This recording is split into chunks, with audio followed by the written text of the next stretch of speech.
I'm not. I have all the glorious evil stuff on me. Evil.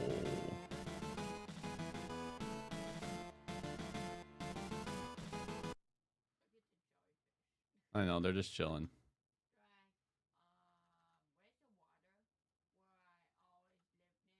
Yeah.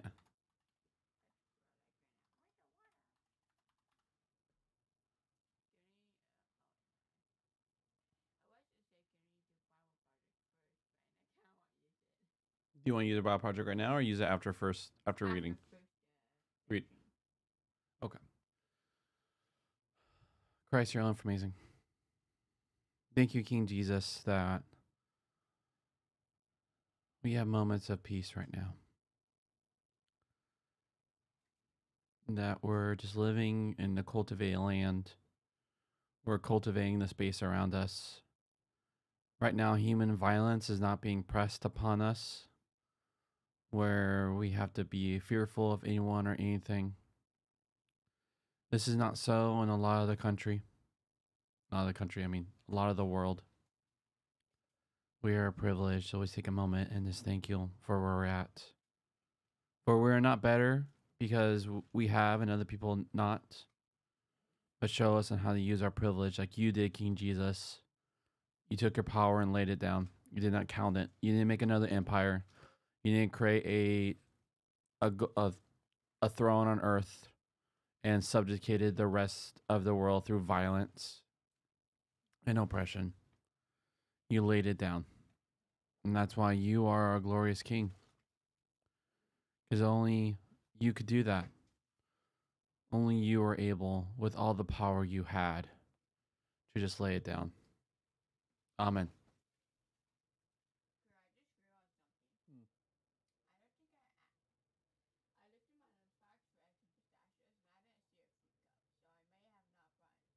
Okay.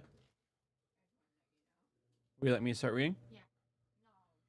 All right. So remember, David's kids, especially his sons, are being very wicked right now. Amnon then felt a very great revulsion for Tamar, and that the revulsion he felt for her was greater than the love he had felt for her. Amnon said to her, "Get up, go." She said to him, "No, this wrong is sending me away is greater than the other that you did with me." But he will not listen to her. He called the boy who attended on him and said, "Will you people send this woman off, out from my presence, and bolt the door after her?" She had a long-sleeved gown on, because the king's young daughters used to dress in such robes. Tamar put dirt on her head and tore the long-sleeved gown that she had on, and put her hand on her head and went her way, crying out as she went. Her brother Absalom said to her, "Sister, was it your brother Amnon who was with you? Was it with your brother Amnon who was with you? Now, sister, quiet down. He is your brother. Don't give your mind to this thing." So Tamar stayed, a desolate woman, in her brother Absalom's house. King David himself heard about all this and was very angry.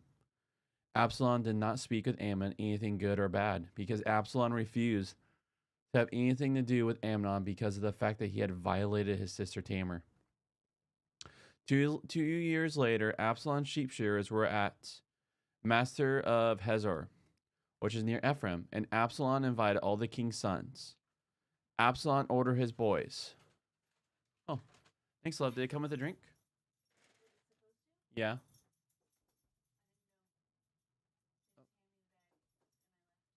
Oh, yeah. But thank you. Can you bring over some? Actually, I could go get it myself. Or do you want to eat this now and then finish reading, or finish reading and eat this after? Just eat it after. Okay.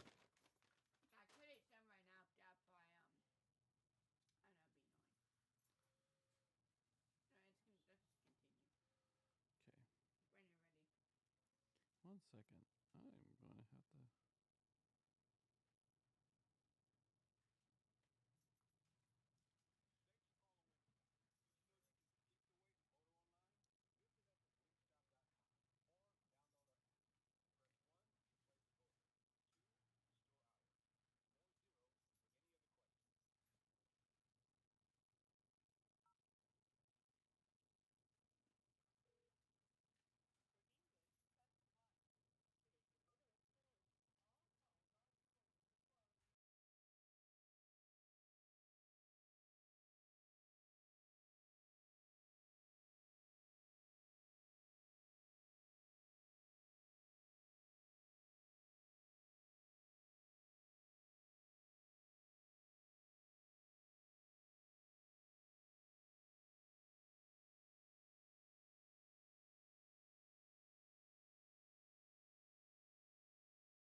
So,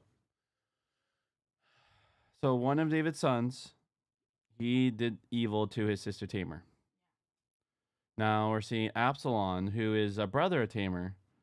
He's getting vengeance. Absalom ordered his boys, will you watch when Amnon is in a good mood because of the wine? And I'll say to you, strike Ammon down, kill him, don't be afraid. After all, I myself am the one who has given you the order. Be resolute, be strong. Absalom's boys did to Ammon as Absalom ordered. Absalom fled and went to Talmiah, son of Ammihud, king of Geshur, and David mourned over his son all the time.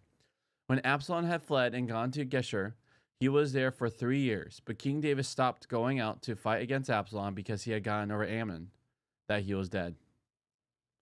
Joab, son of Zerah, recognized that the king's mind was on Absalom. Joab sent to Tekoa and got a clever woman from there. He said to her, will you act as someone mourning and dress yourself in mourning clothes? Don't put on oils. Be like a woman who has been mourning for a long time over someone who has died. Come to the king and speak to him in this way. Joab put the words into her mouth. So the woman from Tekoa came to the king, fell on her face to the ground, bowed low, and said, help, your majesty.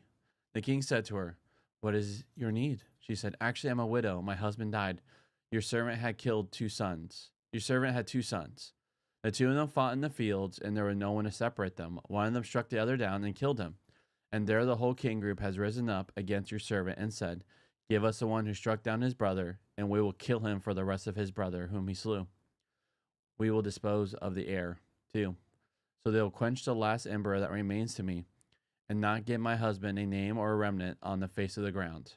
The king said to the woman, go home, and I will give an order concerning you. In verse 9 to 24, the woman explains that she has really been talking about David's attitude to Absalom. And David agrees to fetch Absalom from exile, though he is to go home and not come before David.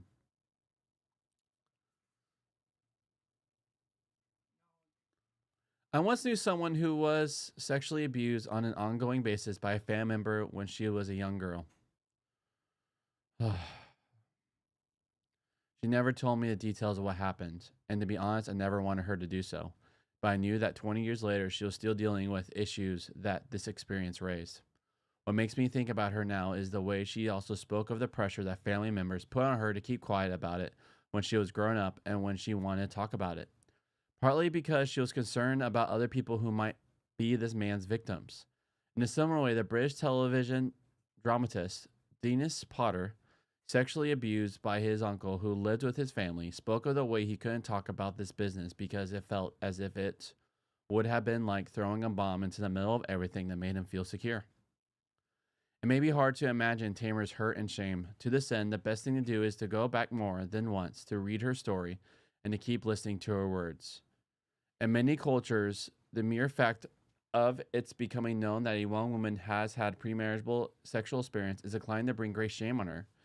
She becomes used goods. The chances of her parents being able to find someone to marry her are low. Hence the Torah's requirement that the man himself be willing to marry her if she wishes. Specifically, so in the case of rape.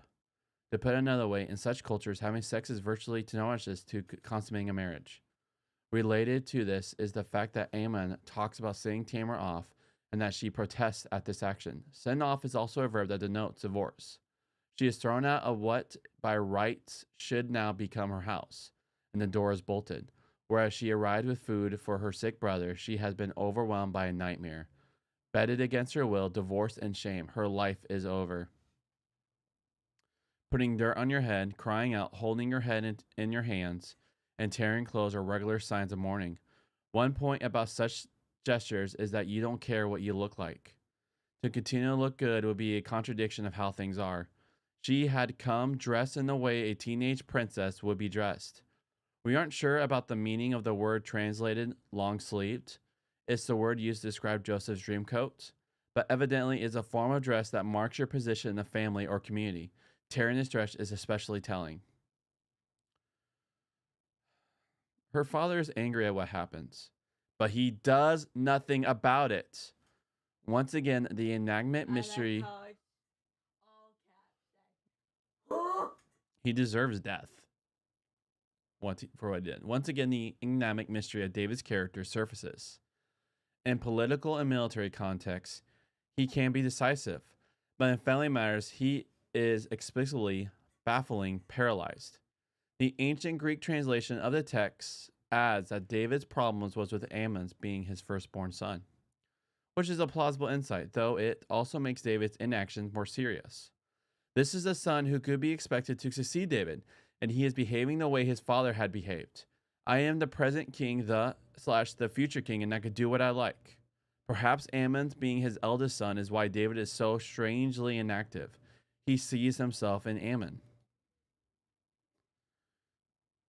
Absalom's reaction is initially enigmatic in another way. He is the one who bids Tamar keep things quiet. The dirty linen of the family shouldn't be washed in public, especially the dirty linen of the royal family. Yet it looks as if the event gnaws away at Absalom. Each day over breakfast, he meets the sister whom he has invited to live with him, her eyes dark with weeping, her princess clothes never restored, apparently having no choice about staying unattached all her life. Eventually, he formulates a plot that involves inviting his father and his brothers to the celebration that often happened at sheep shearing time. It seems that David smells a rat. Indeed, his staff says Absalom has been plotting Ammon's murder ever since the rape. Later chapters tell us about Absalom's attempt to take over from his father as king. And it may be that his plot relates as much to intentions. Oh, Robin has provided you the Chick-fil-A sauce. What? You said we're going to wait till after reading. Later chapters tell us about Absalom's attempt to take over from his father as king, and it may be that his plot relates as much to intentions he is already formulating in that direction. David declines to come to Absalom's party and won't give permission for Absalom to invite Ammon, the heir apparent to his throne. But Absalom does so anyway, and Amnon fails to smell a rat. Perhaps Amnon has been living for the next 2 years with the moral burden of his action and is subconsciously willing to face his destiny. Yet, over many of these matters, the text is silent. It tells us little about people's feelings and motivation, but leaves us to reflect on them. It does the same in making no moral judgment on what went on. Not because it doesn't realize that it has told a story about morally horrifying events, but because it assumes we can work out that this is what they are. So again, this is the part where the text, so in especially modern writing, Char, it will legitimately it'll bend over backwards to say like this evil has happened and it is evil. But then scripture will just say it as is and will allow, and it draws the readers to make the connections of what's wrong. It also assumes that we know what's wrong. In both connections, the physiological and the moral, leaving things unsaid draws us into making judgments, and thus involves us in a way we might not be personally involved if it explicitly provided the answers. It looks as if Absalom is right in thinking that his life is now in danger, so that it is wise for him to take refuge with Talmiah, his maternal grandfather. David then gets paralyzed in his relationship with Absalom, and this time it is Joab who has to take the decisive action. Though this decisive action contributes to the fact that Absalom can organize his subsequent coup and to the way God's judgment is worked out in all these events. Once again, David is the victim or the beneficiary of a parable. The woman's story is totally fictional, like Nathan's parable. Once again, it gets beneath David's skin for the purpose of the story. David has just 2 sons, Ammon and Absalom. The others are ignored. One has killed the other, and David's colluding with Absalom's self-banishment means Absalom is dead to David and to Israel. He agrees that if he would pardon the woman's non-existent murderer son, he should restore his own actual murderer son, though he does so in rather halfway fashion. This might seem reasonable, but it may be another aspect of the background to the further trouble that will follow. Whew. All right. Oh, Bible Project, right?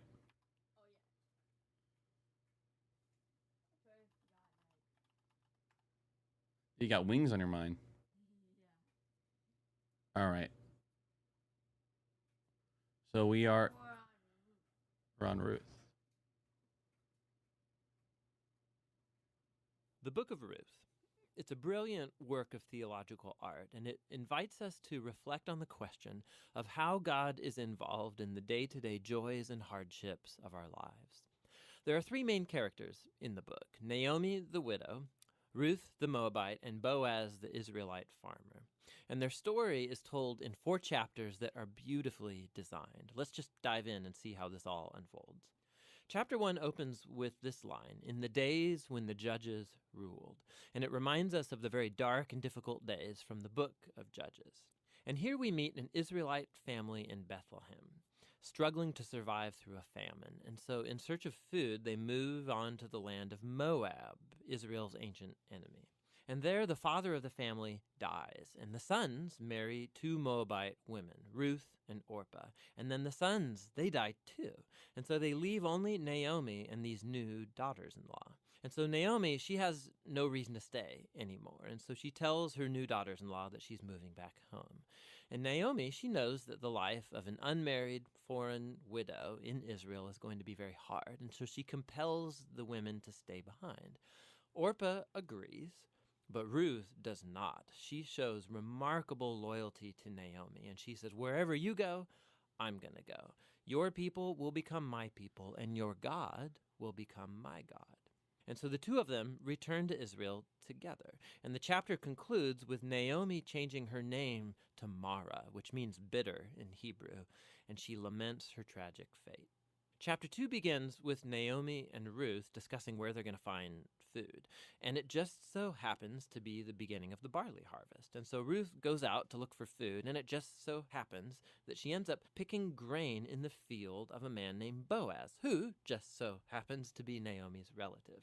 We're told that Boaz is a man of noble character, and he notices Ruth. And so after finding out more about her story, he shows remarkable generosity to her. He makes these special provisions so that the immigrant Ruth can gather grain in his field. And in doing so, Boaz is actually obeying an explicit command of the Torah to show generosity to the immigrant and the poor. Boaz is so impressed by Ruth's loyalty to Naomi. He prays for her that God will reward her for her boldness. So Ruth comes home that day, and Naomi finds out that she met Boaz, and she is thrilled. She says Boaz is their family redeemer. Now, this family redeemer thing, this was a cultural practice in Israel where if a man in the family died and he left behind a wife or children or land, it was the family redeemer's responsibility to marry that widow, to take up the land and protect that family.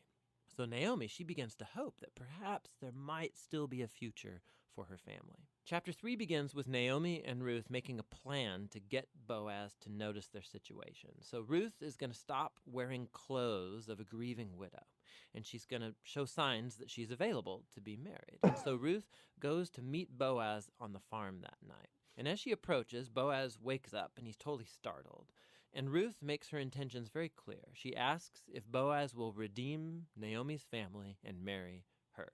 Boaz is once again amazed by Ruth's loyalty to Naomi and her family, and he calls Ruth a woman of noble character. It's the same term used to describe the woman of Proverbs 31.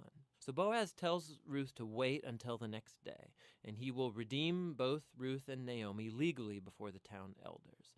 And so the chapter ends with Ruth returning to Naomi, and they marvel together at all of these recent events. In chapter 4, it all comes together. It turns out, at the last minute, Boaz discovers there is a family member who's closer to Naomi than he is, and he's actually eligible before him to redeem the family. But at the last second, this family member finds out that he's going to have to marry Ruth, the Moabite, and so he declines. But Boaz, remember, he knows Ruth's true character, and so he acquires the family property of Naomi, and he marries Ruth. And so just at the beginning, how Ruth was loyal to Naomi's family, so now Boaz is loyal to Naomi's family as well. The story concludes with a reversal of all of the tragedies from chapter 1. So the death of the husband and the sons is reversed as Ruth is married again and gives birth to a new son, granting joy to Naomi. And this symmetry between the opening and the closing, it's even more remarkable. So remember, the opening tragedy was followed by a great act of loyalty on the part of Ruth. And that is now matched by Boaz's act of loyalty that leads to the family's final restoration. And this symmetry, it highlights the design of the internal chapters as well. So each of the chapters begins with Naomi and Ruth making a plan for their future, and that's followed by a providential meeting between Ruth and Boaz, and each chapter concludes with Naomi and Ruth rejoicing at what's taken place. This story is beautifully designed, and that design actually connects with a really interesting feature of the story, and that's how little God is mentioned. Right, the characters talk about God a few times, but the narrator actually never once mentions God doing anything directly in the story, and that's its brilliance. Because God's providence is at work behind every scene of this story, weaving together the circumstances and choices of all these characters. So Naomi, her tragedy leads her to think that God is punishing her, but actually the whole story is about God's mission to restore her and her family. And he's doing so through Ruth, through her boldness and loyalty, which brings healing to Naomi's life, but not without Boaz, who's a no-nonsense farmer who's full of generosity and loyalty. And so God uses his integrity combined with Ruth's boldness to save Naomi and her family. And so this story brilliantly explores the interplay of God's purposes and will with human decision and will. God weaves together the faithful obedience of his people to bring about his redemptive purposes in the world. And that leads to the real end of the story. The book of Ruth concludes with a genealogy, showing how Boaz and Ruth's son, Oved, was the grandfather of King David, from whom came the lineage of the Messiah. And so all of a sudden, these seemingly mundane, ordinary events in this story are woven into God's grand story of redemption for the whole world. And so the book of Ruth invites us to consider how God might be at work in the very ordinary, mundane details of our lives as well. And that's what the book of Ruth is all about. So what do you learn about the book of Ruth? So what's interesting is a narrator. You know who the narrator is? So when we read a book, here, let's read right now we're in the garage. If someone was reading about us being in the garage, a narrator would say, now there is Corey and Charlie sitting in the garage watching a video. That's a narrator. It's the third person who's talking about the events. And so the narrator never goes like, and God did this, God did that. I mean, it's all about God's spirit and with human decision. Yeah, and so like human decision, but yet Yahweh is doing something even when we With don't. his spirit. Yeah, even if we're not seeing explicitly what's going on. All right, friend, let's eat. These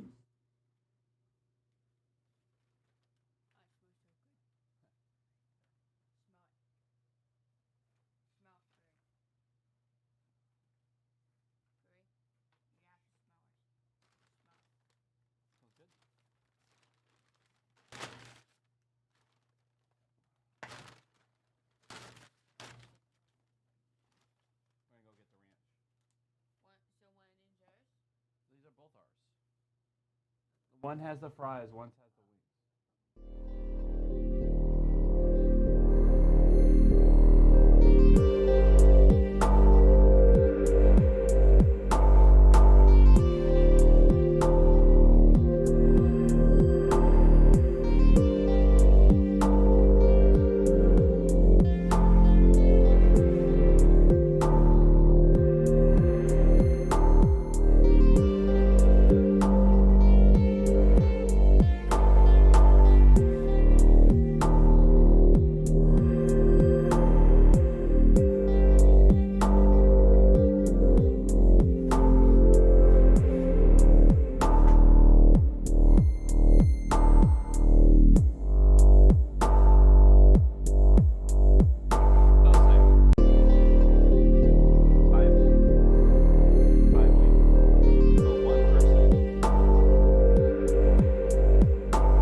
Is it very, very frightening?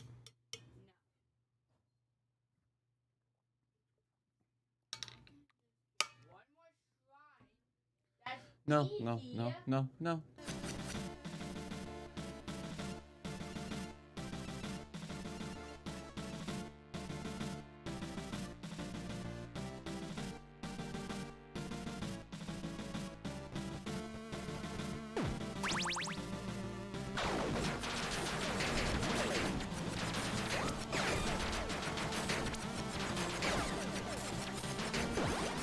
Gosh darn it.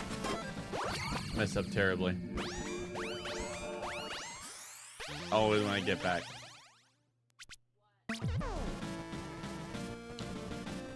Whenever I get back after a break, my skill just go down the hole.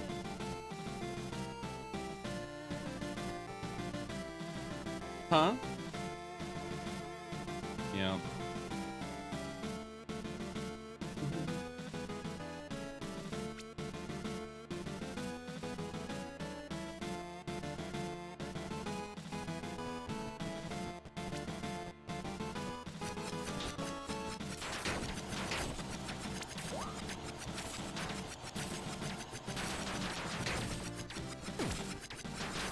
No, no, no, no, no, no.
Alright, I most likely won't beat it, but why not?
Oh, alright.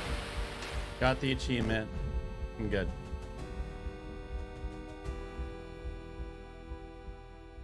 Ooh.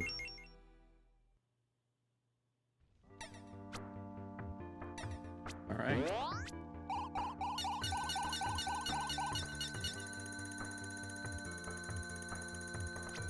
The others.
Oh my gosh, I ran right into that like a silly goose. What's up, Lorem?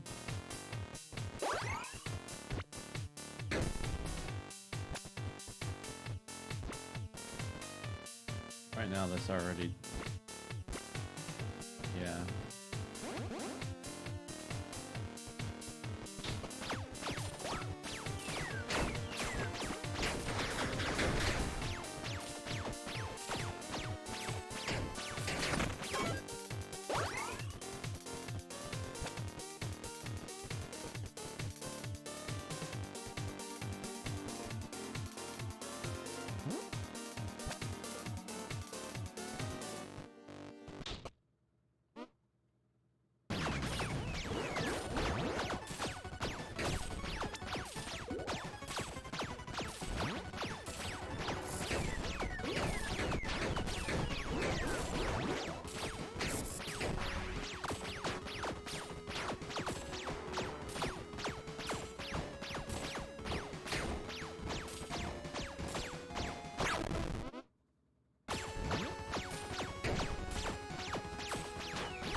happy for you.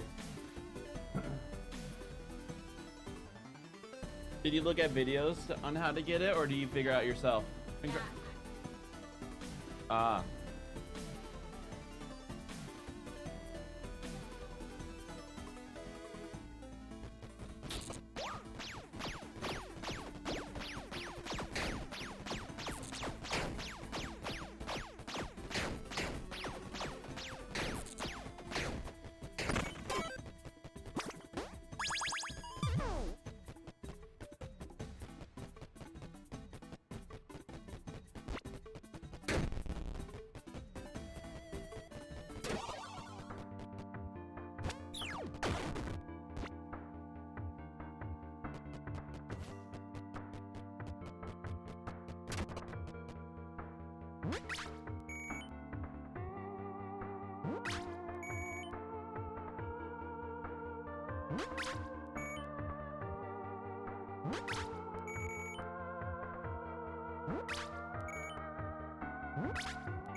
All right.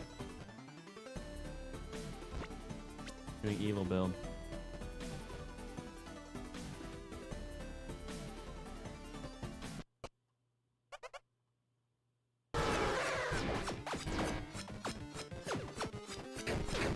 This thing is...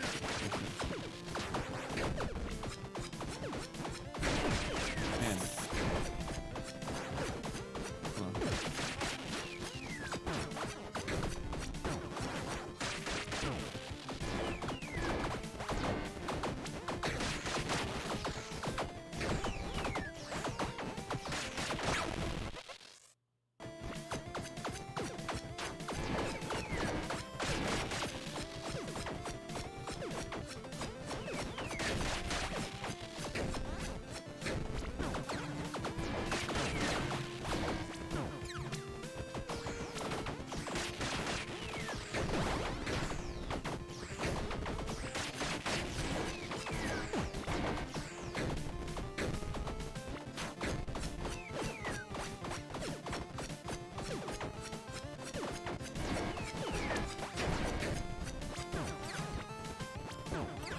Oh man, Lanta.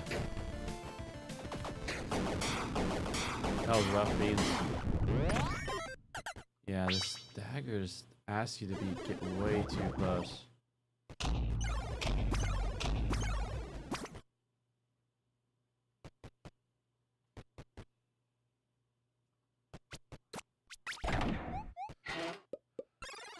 You could do better.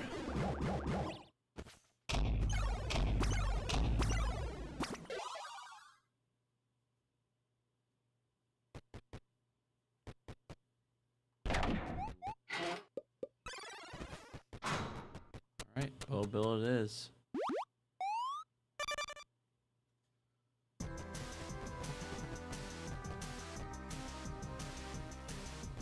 Yeah.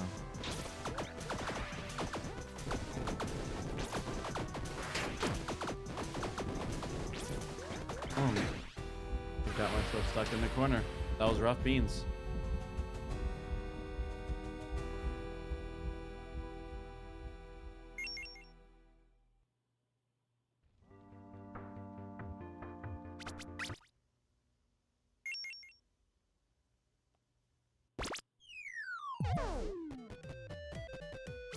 Yeah, Yeah, please give me bombs. There we go.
Oh, Gabo, goodbye.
Wow.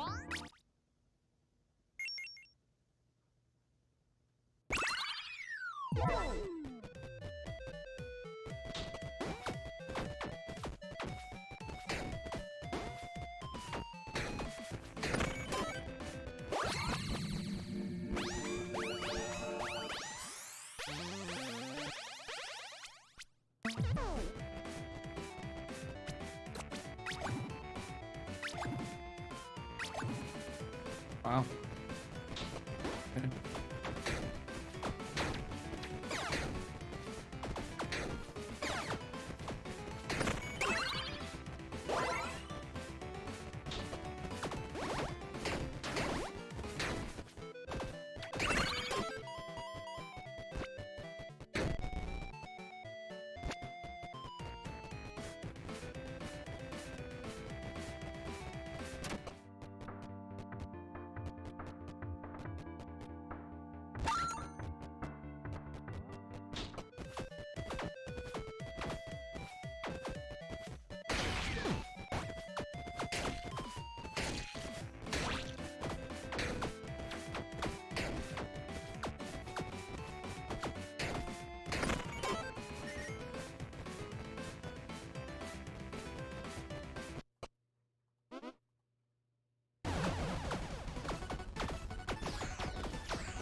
What's up, friend?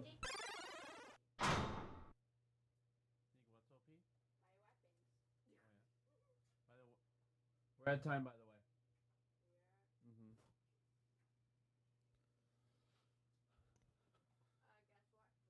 What's up? Well, that's cool. Does it feel very masterful?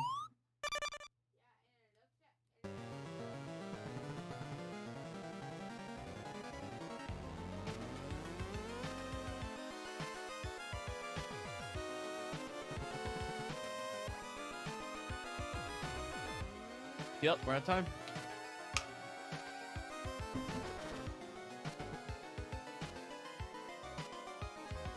Okay.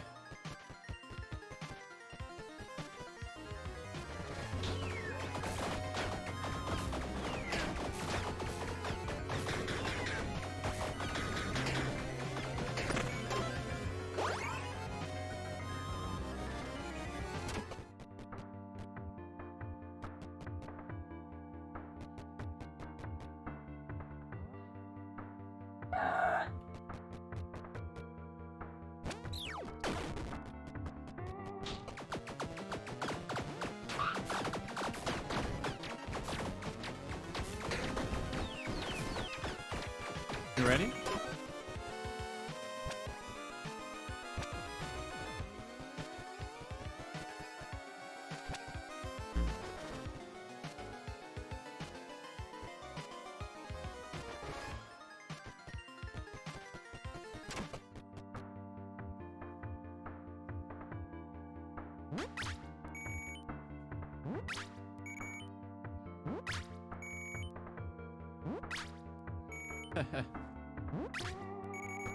Yeah. Nice.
No.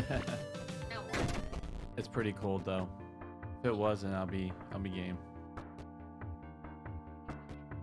You want to read now? Let's do it. 2:14.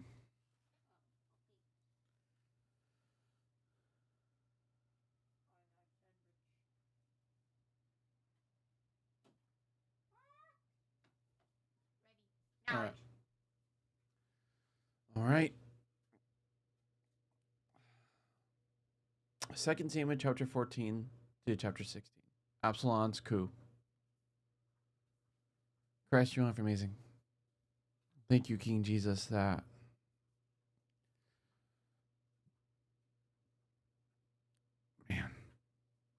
that the First Testament, the Old Testament, does not shy away from human evil, shy away from how terrible we are to each other, how we find things that are beautiful in the eyes, and our relation to what is beautiful, we want to take it instead of looking to your wisdom and the damage that is wrought from our actions. And I thank you, King Jesus, that you don't let us just be our own self-defining wallowing. You come down and you call us towards empathy. You call us towards seeing the lowly people, because that's who you identify with. When we identify the lowly people, we're embracing your aspect. So thank you, King Jesus. As we read the writings of the ancients, please reveal to us what it means to the people of his time, the ancient Hebrews, and also what it means now to your death and resurrection, the King Mashiach Hebrew, our King Jesus, King Yeshua. We thank you. Amen. Compared with Absalom, there was no one in all Israel to be so admired as handsome. You hear that? He was handsome. From the sole of his feet to the crown of his head, there was no shortcoming in him.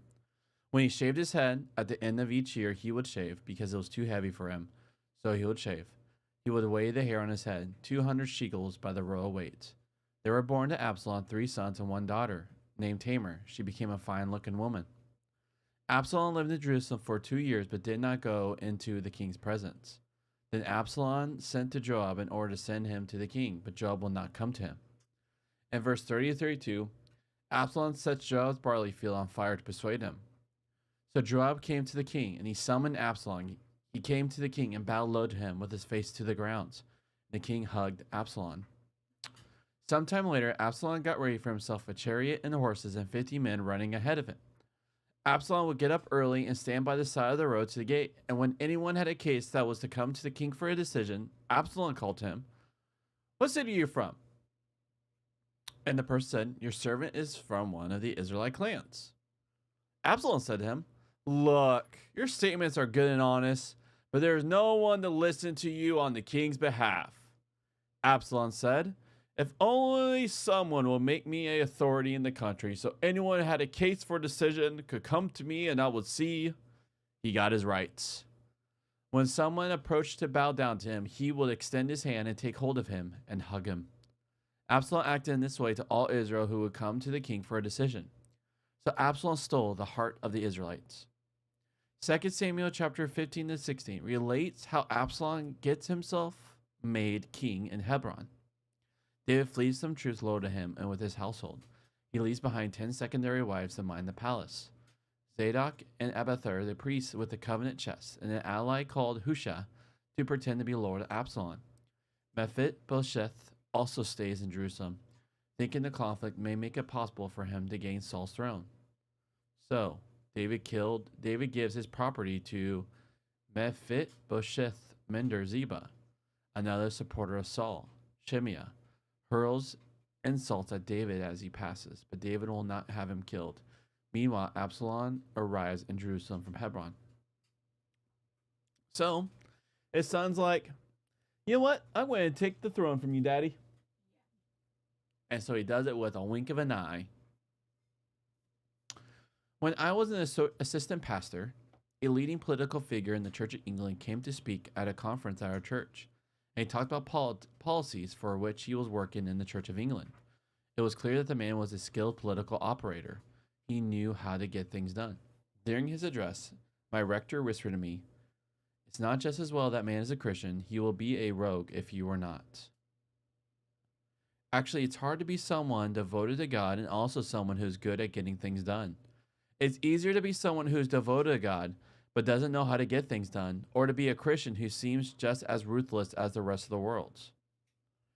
Despite the fact that David's moral faults are huge, he becomes a standard against which to evaluate a king in comments on whether he did what was upright in the eyes of Yahweh as God, like his ancestor David. We have noted that this variable evaluation becomes more explicable when we take into account the basis for critiquing those later kings. It is their inclination to tolerate or even encourage the kind of worship that Yahweh in no way approves, in that case, sacrificing his son to Yahweh, or to tolerate or even encourage worship of other gods. For all David's faults, and for all the cluelessness about the way he relates to Yahweh and the way he lives his life, He is resolute in his commitment to Yahweh. That fuck comes through in the story of Absalom's coup. At one level, the coup issues from God's judgment on David for killing Uriah and taking Bathsheba.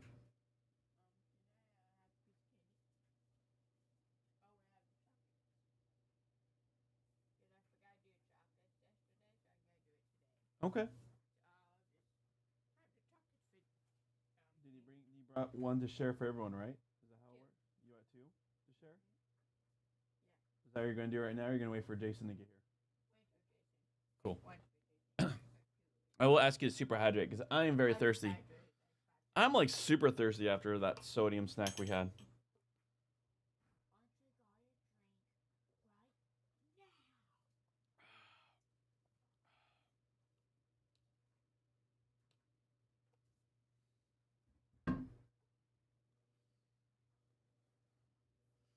That fuck comes through in the story of Absalom's coup.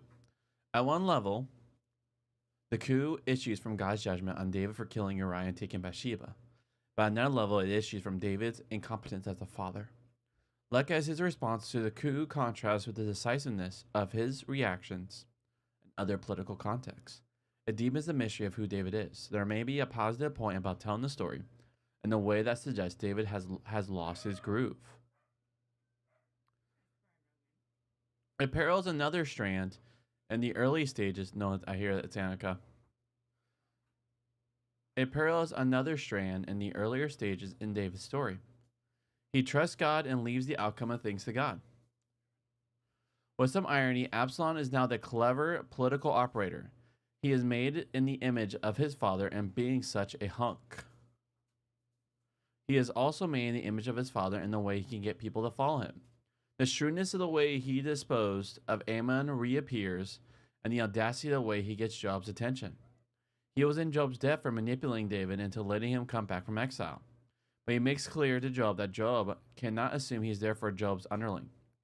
Job better take him seriously, so he is able to get back into public life in Jerusalem. Then after a discreet interval, build up a power base in the city and steal the heart of the Israelites. That is, win over their commitment to him instead of to David. In his doing so, he implies David has lost his groove in another way. Absalom offers the people is an offer to the thing David used to do, seeing that decisions were taken in accordance with what was right. Absalom could hardly win support by making such an offer if David was still fulfilling the aspect of a king's responsibility. So it seems like David's been a king for quite a while. Oh, it's like as a king in that time, you generally will make decisions on behalf of people. Like if you and me had a disagreement and Robin was king, she will then will say, "Okay, I side in the favor of Char because Charlie's more awesome than Corey." So King David wasn't doing that role, and so Absalom was doing that, and then using that against yeah. Absalom also wins over his father's advisor, Ahithophel. So Absalom also wins over his father's advisor, Ahithophel, whom the story describes as offering the kind of counsel that was as reliable as an oracle from a prophet. Ironically, Ahithophel name seems to mean my brother is folly. Presumably, this is a bowdlerized. It's a very interesting word. Let's look it up. First, Char, how do you think we say that word? This word right here.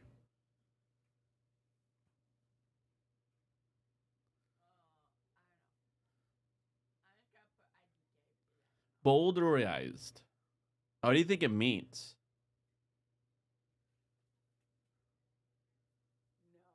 No. What do you think it means? We don't know what it means. Okay, a decision. I think it has to do something that is like doing something with the word. Bowdlerized. Bowdlerized. Of a text or account having had material considered improper or offensive removed. A bowdlerized version of the story. So it's like removing the inappropriate material. Huh.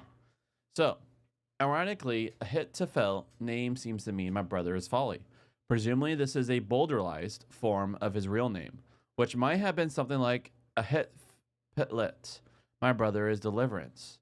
Or Ahitbaal, my brother is the master, which would sound like a homage to Baal. So remember, they do nothing because usually Baal used to only ever mean the master, just master in general. Like Yahweh used to be called Baal. But- then when the Canaanite got to it, they're like, oh, we should do that because people might get confused. Like, what? Yeah. That? No, bruh. So yeah, so Baal got way too often connected to the god of the Canaanite, right? And so now, like, They're like, oh, wait, they shouldn't use that Let's word, make it even though it confused. uses master. They're like, we don't want to do any homage to Baal, like the god of the Canaanites. yeah, so now it's just, yeah. He makes up a story to explain a need to visit Hebron to fulfill a promise he had made when he was in exile if God ever made it possible for him to return. A story that involves taking God's name in vain. And with further audacity, gets himself crowned in Hebron as David once had. Even as David flees, he demonstrates his trust in God. It is as if he can afford not to fight because God is the basis of his position.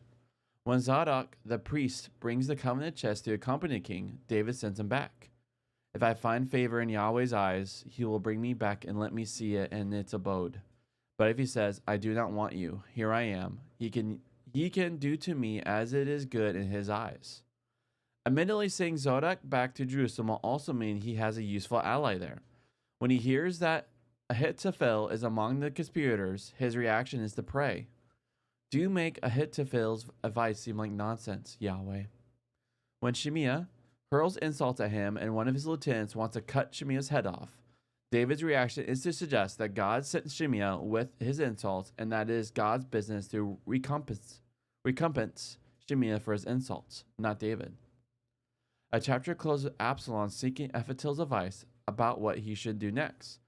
Ahithophel's advises him to have sex with his father's secondary wives, which would be a way of claiming them and underlining the fact that he has taken over as king. Absalom does this on the palace roof, further fulfilling the declaration God had made about the trouble that would issue from David's killing of Uriah and his taking Bathsheba. Indeed, David's own behavior and words as he abandons the city suggest an attitude of penitence. Once again, what the women think of this is irrelevant. All right, friend, we can start. What's up? What's up, my friend? I finally beat the Depraved earlier today. So now I'm playing the Bandit.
Oh, what's up, man?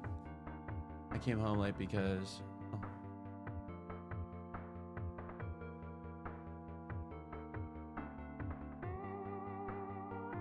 Oh. Dude, that is hurtful. I've talked to some... She obviously is just ignorant.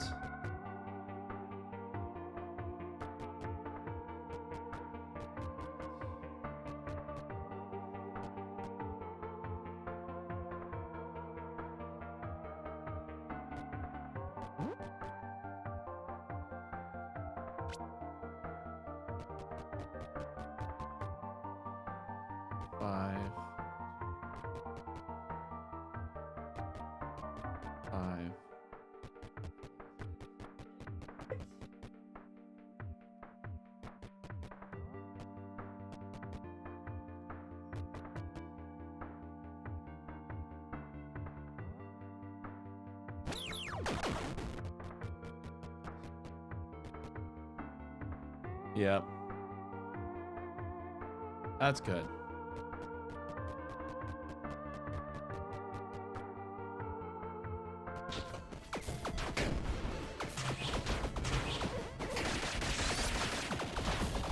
Have you... Oh, good book I recommend is Seeking Allah, Finding Jesus. Like, it's from a Muslim perspective. And he, you know, has to navigate those quite often.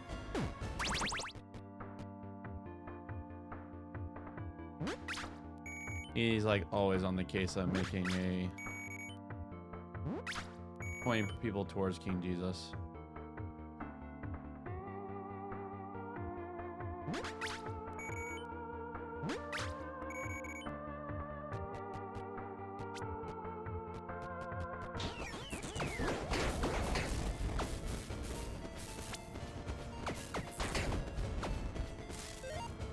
That's good. I'm happy you didn't take offense. I would have... I'm taking offense for you. Put it all on the run.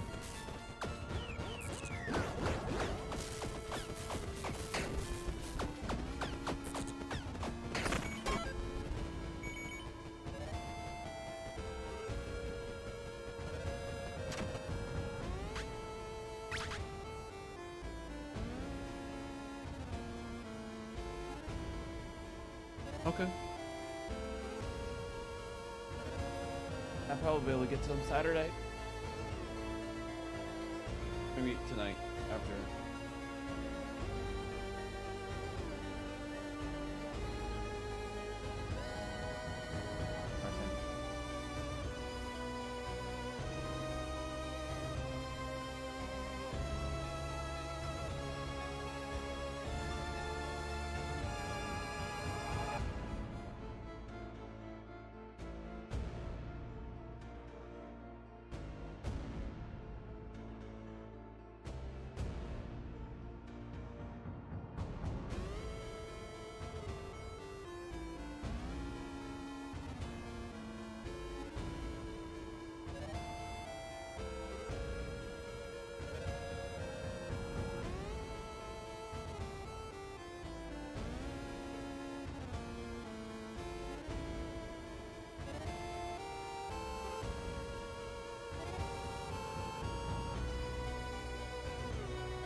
Okay. Your dad's very wise.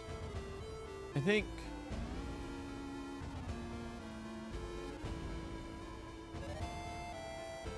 Yeah, a lot of us can operate in misinformation. Even the misinformation, it can still hurt, and so it's just working yourself through it. So that's just good communication. You know, like, yeah.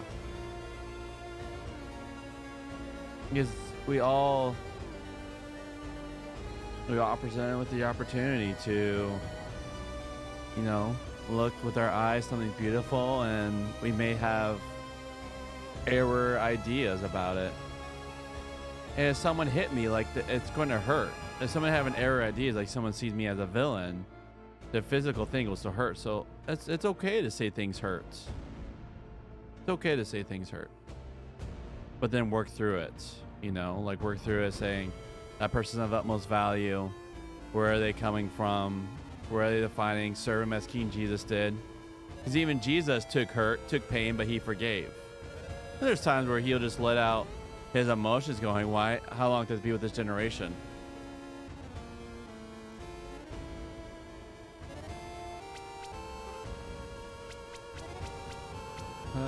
I wish I knew it. Which Tom went on to do.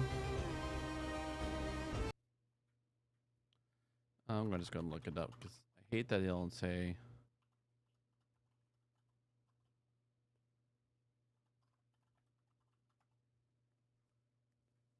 All right, which does what? Here you go.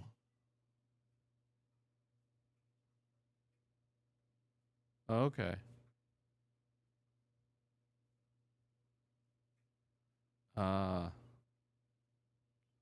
Interesting. So it doesn't do. Okay. Oh, there's a help book right there. I see.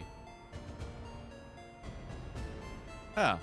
Just like people could say, like, you know, Jesus called people like bruise of serpents. And so there's like a time and place to say, like, what you did was not okay. What you did is hurt. Why are you doing this game?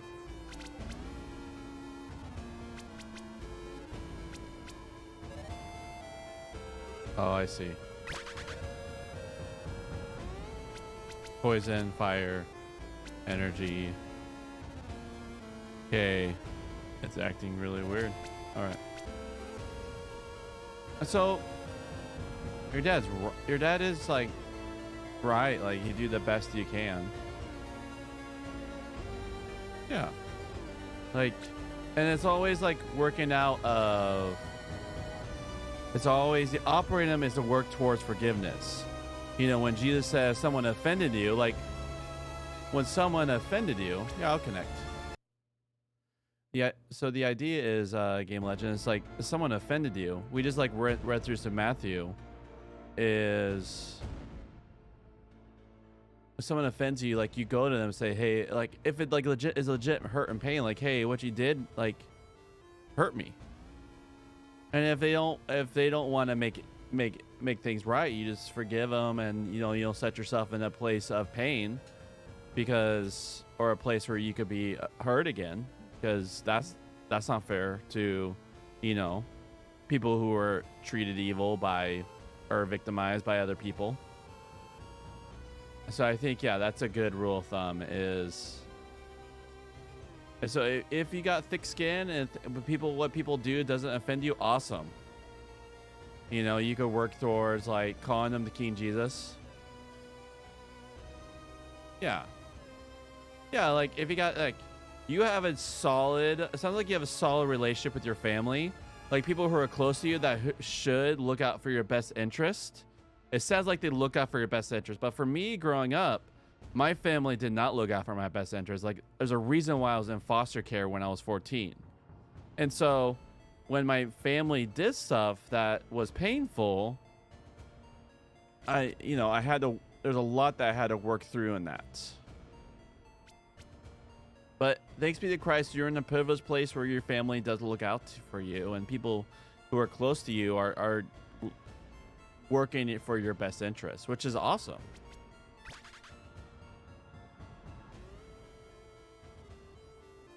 Electricity.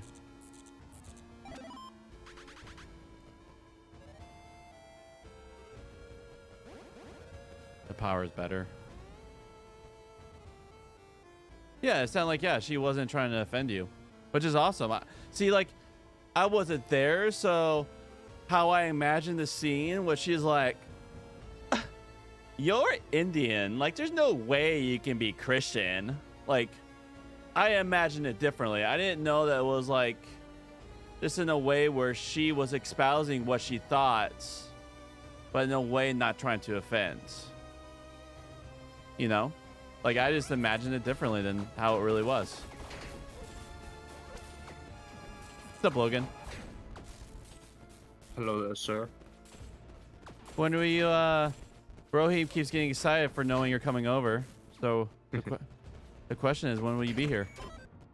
I just got home from work, so I don't know. So is that something you're doing now? Starting to work with your dad? No, I was just helping him out. Okay.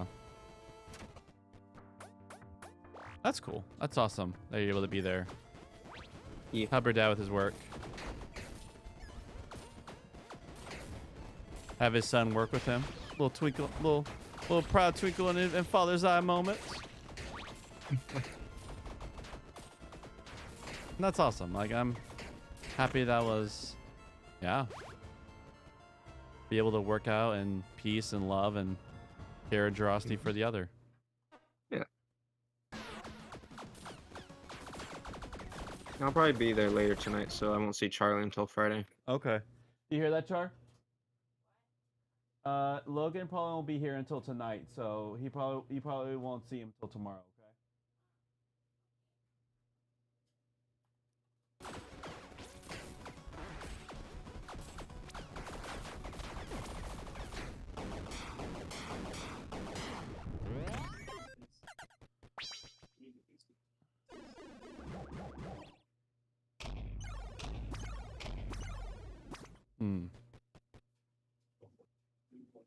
Ooh. Oh yeah, I had Panda Express today, and they sell drinks like Panera now. The little energy drinks. They sell that at Yeah, the spiked, well not spiked. the Char's Energy lemonade. drinks basically, yeah. It's pretty good. I'm a fan of the charge. I mean, like, I like the blood orange so that I don't give myself diabetes.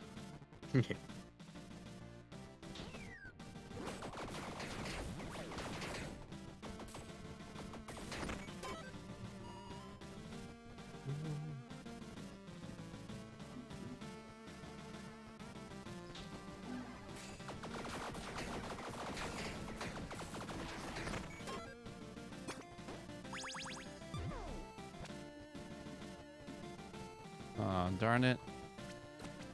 Sweet. Alright, let's do that.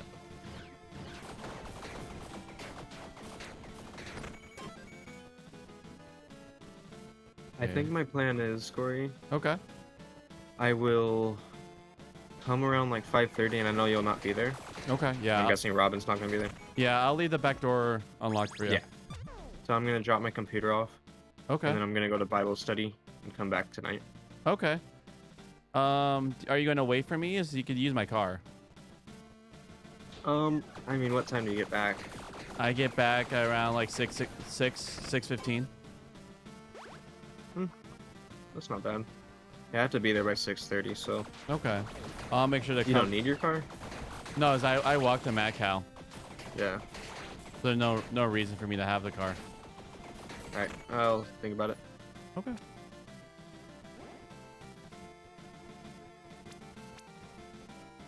Darn it.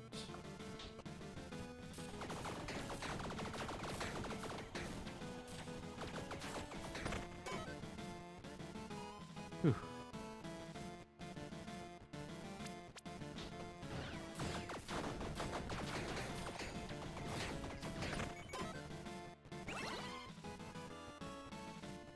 Okay.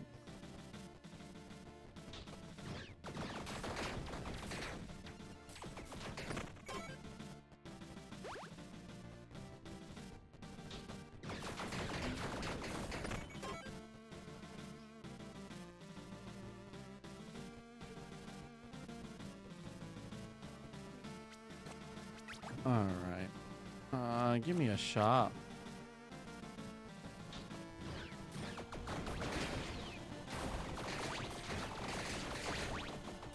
Or a blacksmith.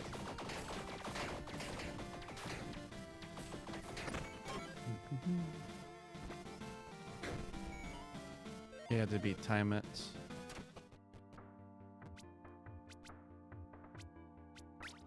All right, let's do this.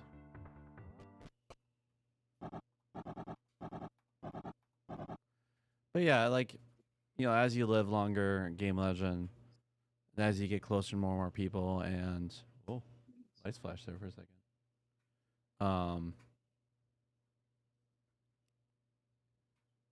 Yeah, like people close to you can really hurt you. Like, you know, my wife has deeply hurt me, but we deeply love each other. It's just living in close proximity.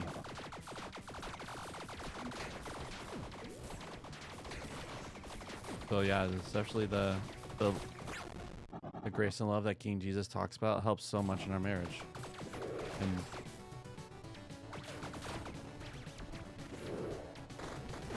oh, I dodged that.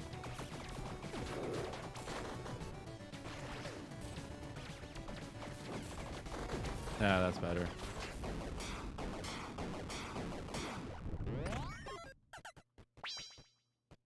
Find some way to do ice damage.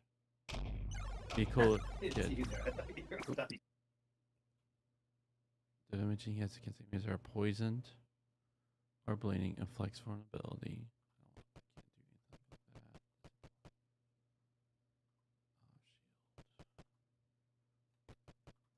Can I reroll? Pick it up, I guess, to sell.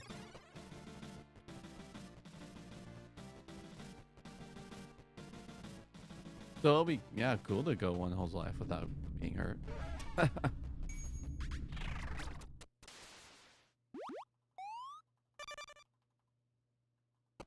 But you know, I think of also, I could keep talking about this. I think of Yahweh, where he was hurt by the Israelites not staying faithful to the covenant. by like Yahweh, like yeah, Yahweh, a lot of the deep judgments are just also coming from deep hurt. But yeah, he's still faithful as Chesed. It's so good.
Pick rage.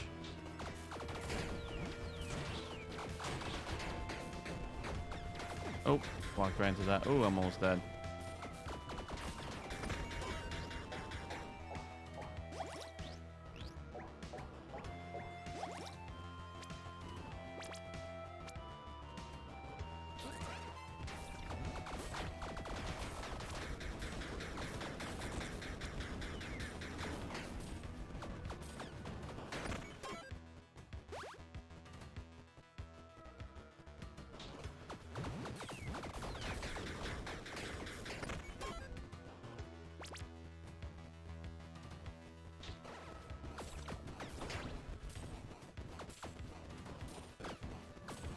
Oh, darn it.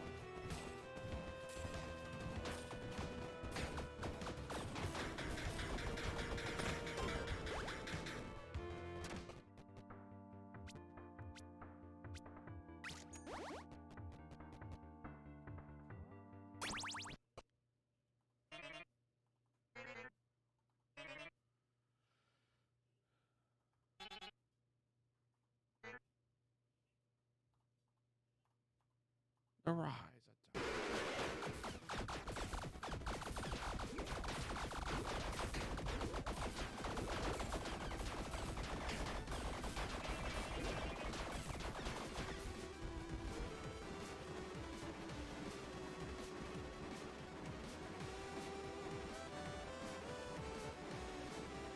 Oh.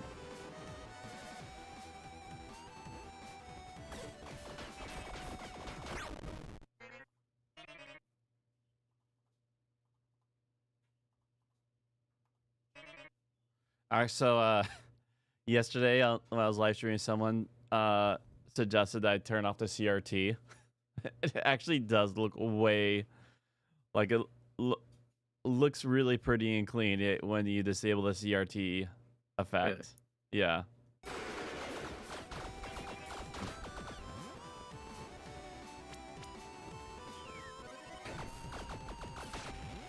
Oh, did not see that fire. How am I getting hits? Okay.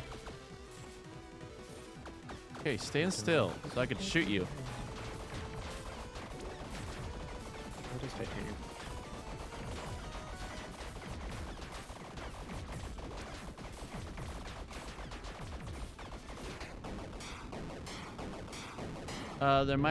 There should be one boss after this, but for the quest, I completed the quest to unlock a new character, so I'm good there. I finally beat the depraved, and so feeling pretty good.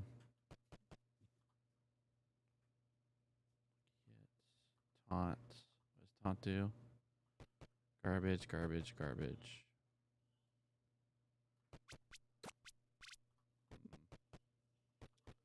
All right, it looks like it's sell. Do I have anything? Blue. No. All right.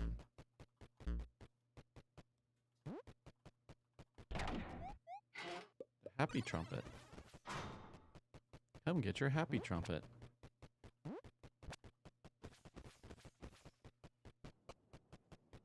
Yeah. Luckily, I'll be able to drink, but I beat the quest, so I'm happy. But I'll be able to recover a tune. I think right in this area.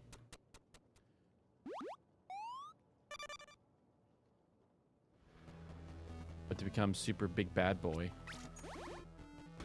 All right, let's get some resin. You're supposed to be dead.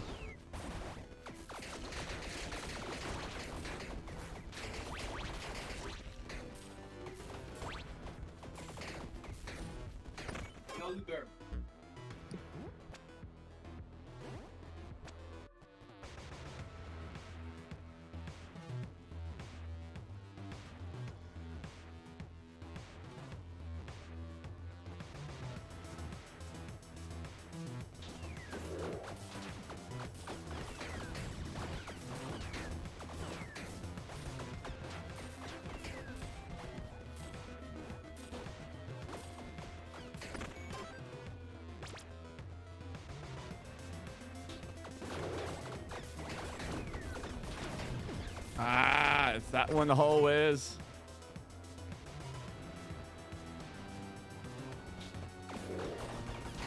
All right. Woo.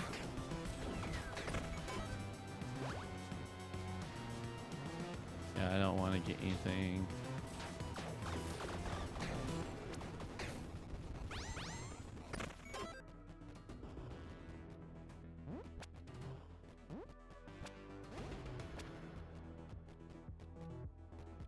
Go. I can't wait to play the pirate class. That's gonna be fun.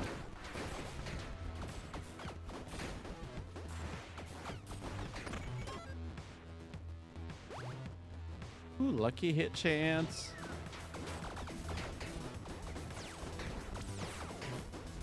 Oh, that came back. Wasn't expecting the fireball to come back.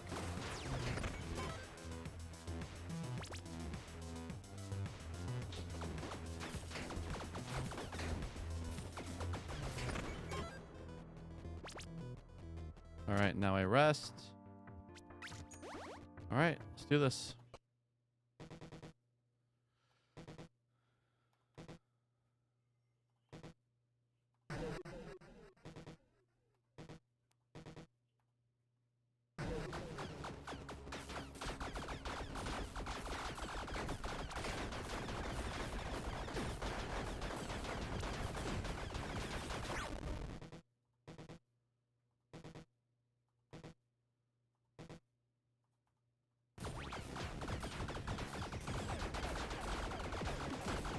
Oh.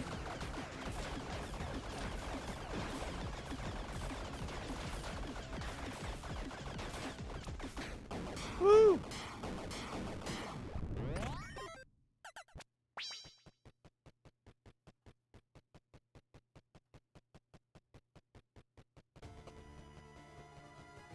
I am your evil Elohim! Yes, take the seat.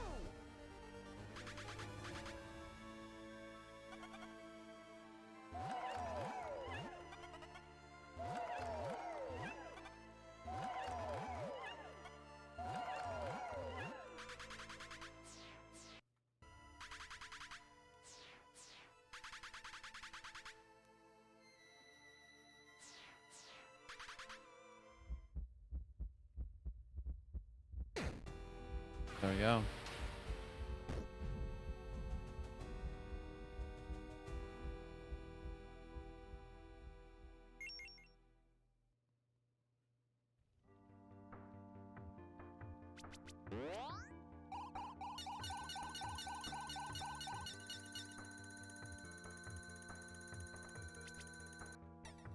Got the pirates.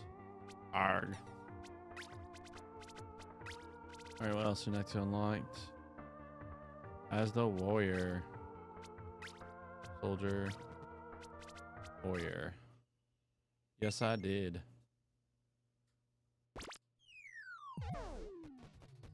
I'm on on a roll now since I got away from the Deprive and the Doppelganger. But they're low HP, low beginning HP. So rough. So rough.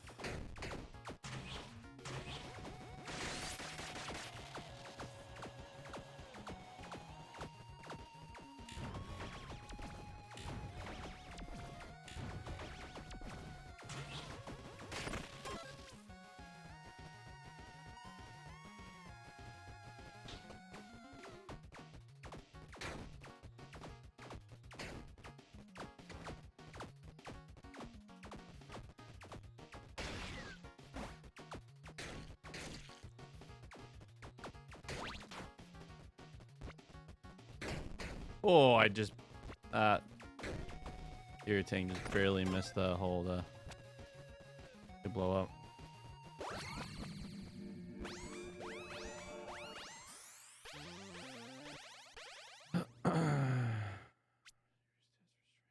Spinning blade, bash.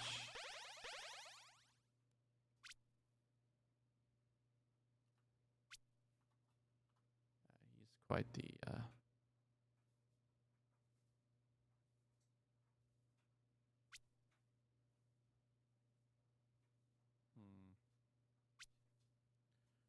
This guy's gonna be all about attack speed. Get something from attack speed. Here we go. Rage.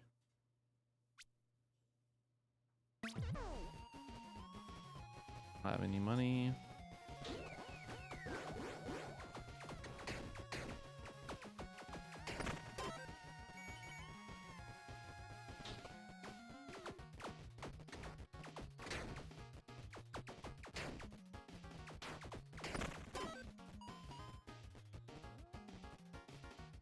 Gloves.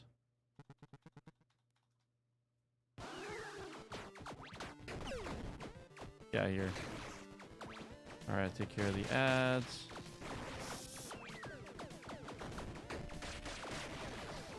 I don't mind ice. Totem.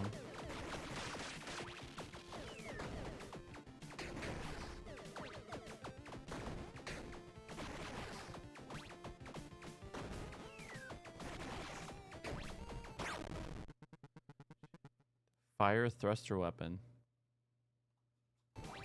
Oh, fire thruster weapon. I'm trying to think which one you're referring to.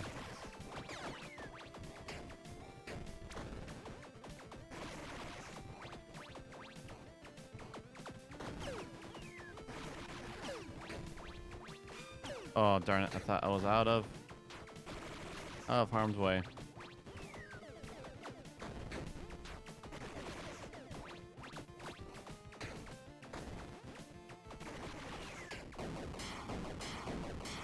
Oh, the...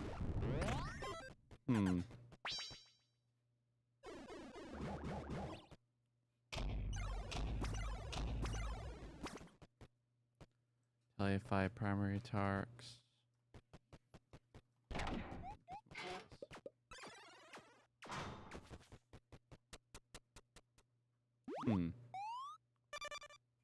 Green ones, like...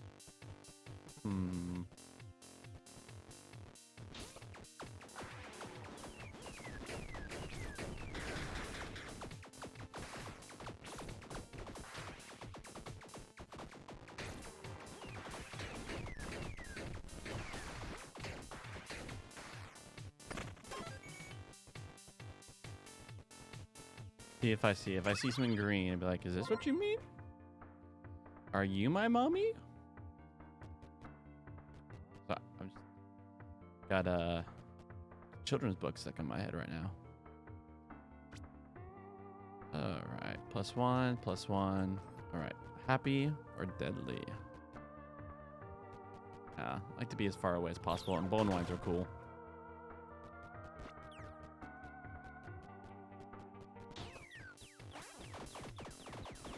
Oh, look at that beautiful attack speed.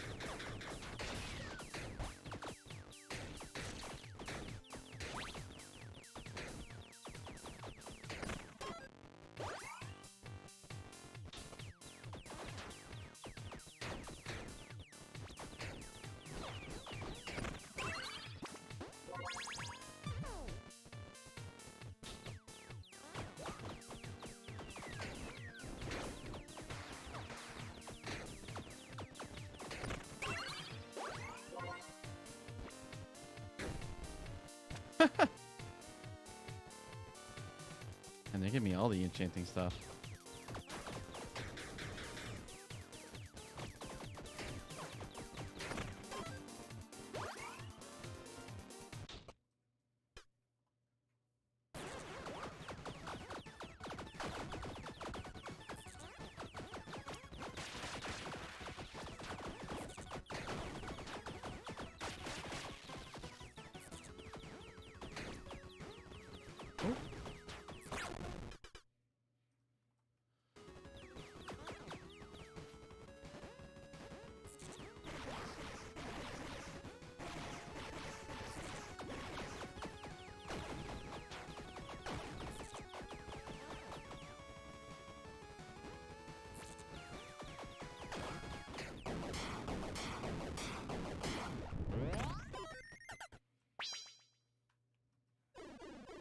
Evil. That would be cool.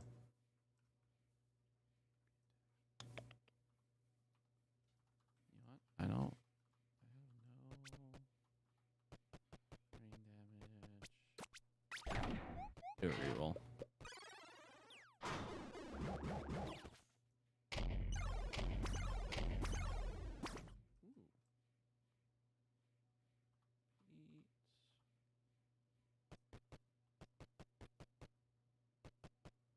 Why not?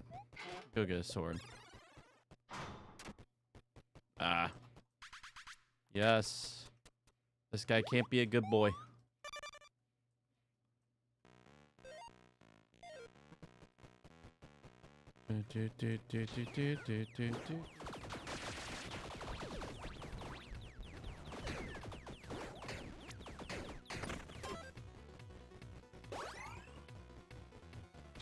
Oh, I think I... Oh.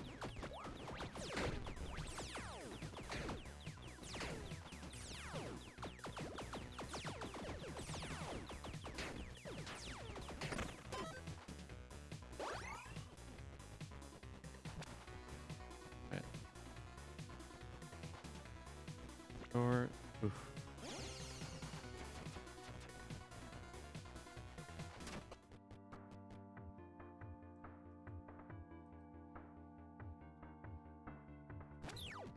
Rather have movement speed. Hmm.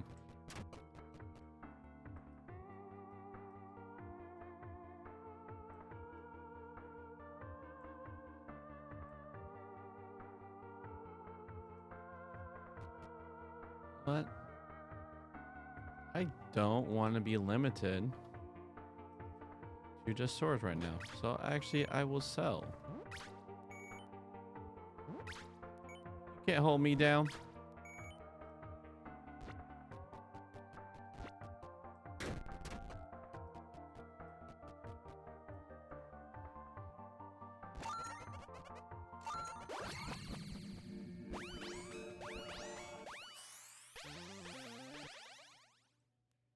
All right.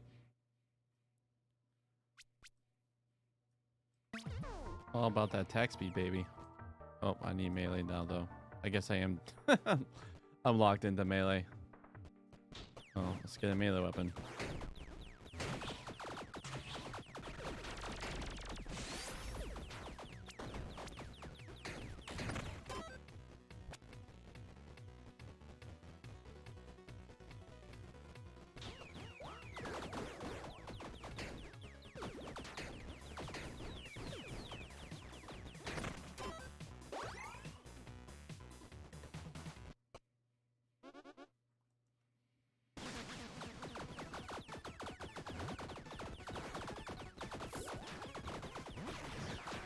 I love it when games have something where an attack actually hurts, like can self hurt.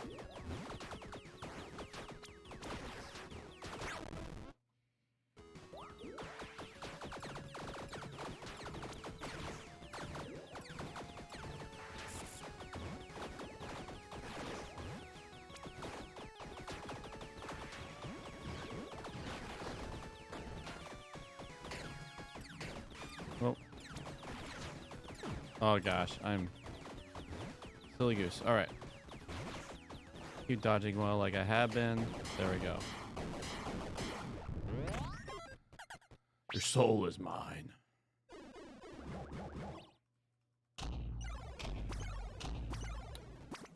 Ooh.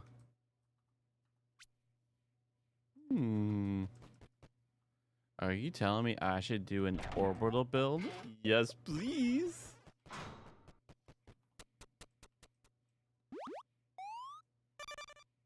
I don't have any orbitals yet though, so let's go fix that. Strength, souls.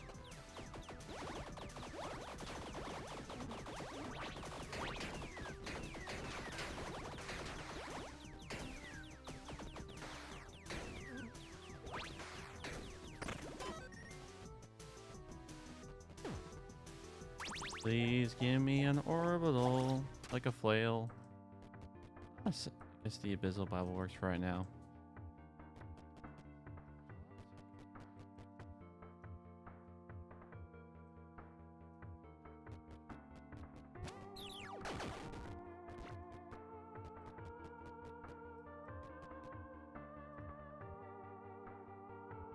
Huh. I don't do curse.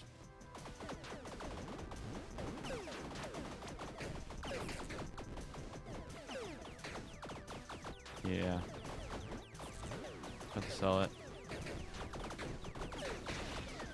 Oh wait. These guys are just...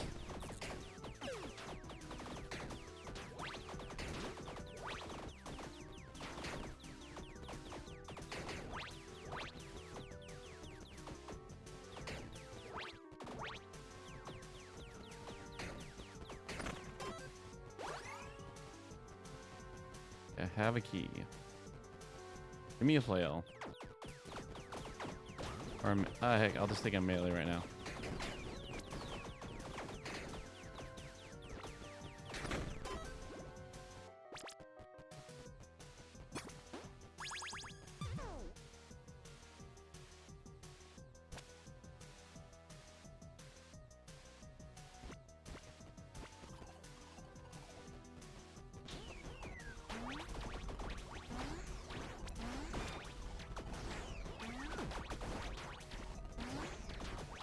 Oh gosh, this might be my death. Dear sweet Lanta.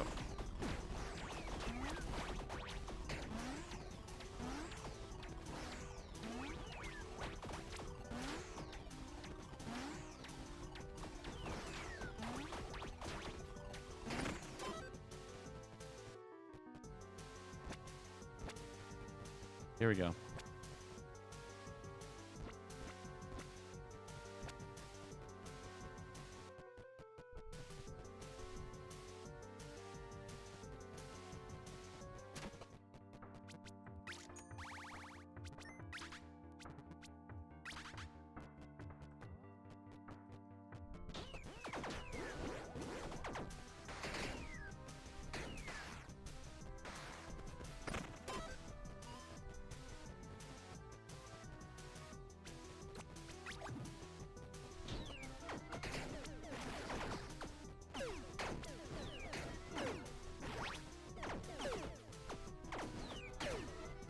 Oh, I hit space to dash and I was out of dashes.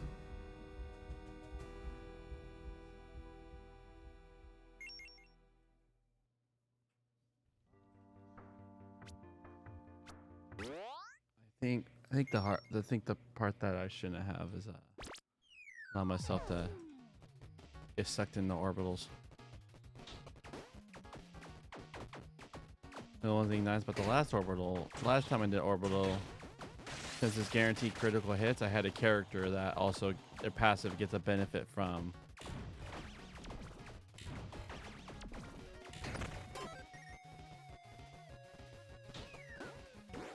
Please give me bombs. Treasure chest.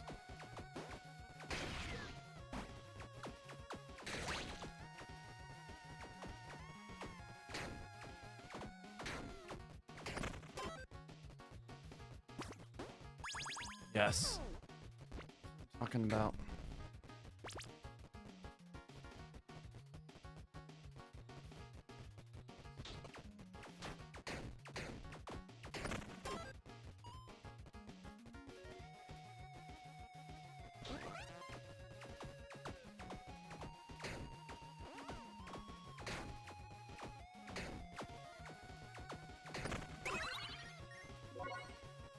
Meat.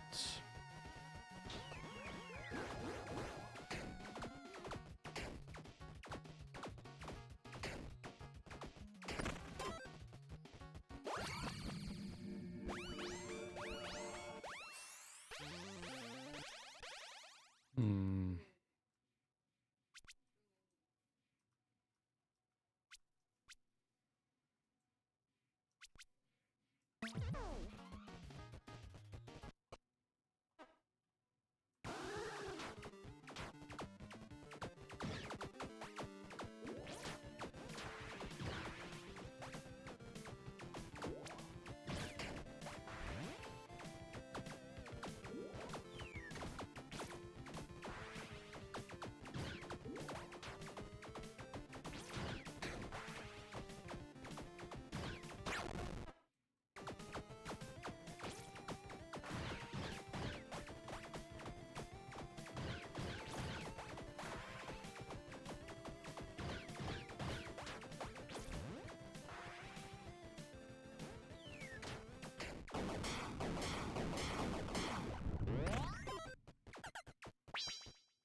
Ah!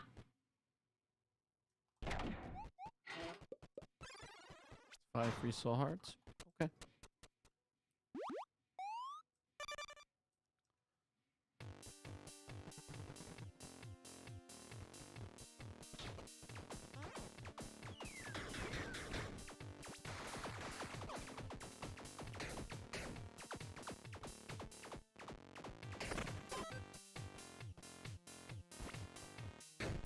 Ah. Tried. Man, so many souls.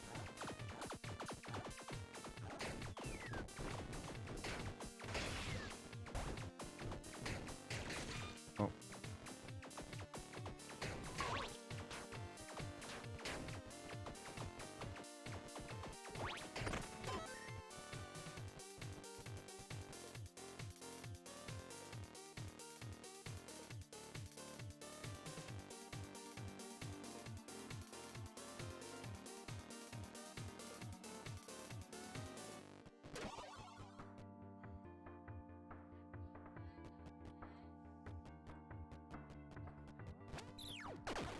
Ah.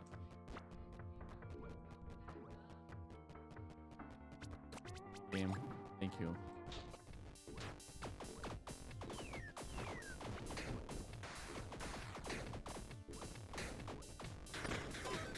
Me, Cora player, I might just get sucked into.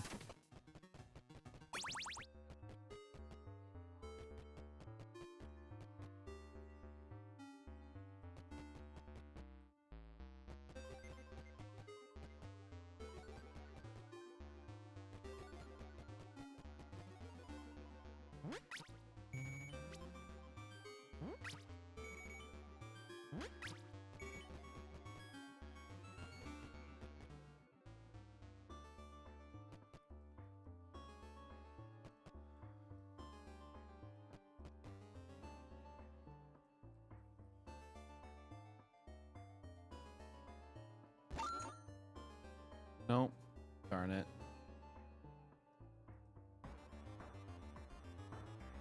That sets to the bubbles they cold. Well, that answers that.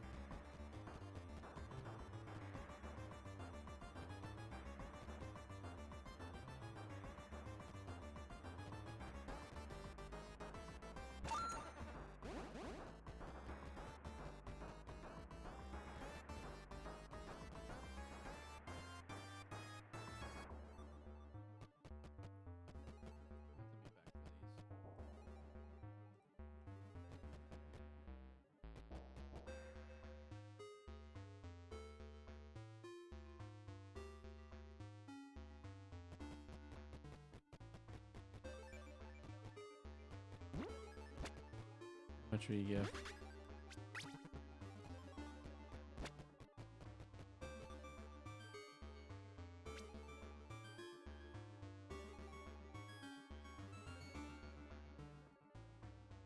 Yeah, I don't do curse hits. No reason to have the occult.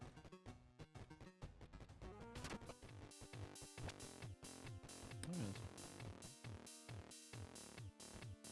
Got the bombs to make up the difference.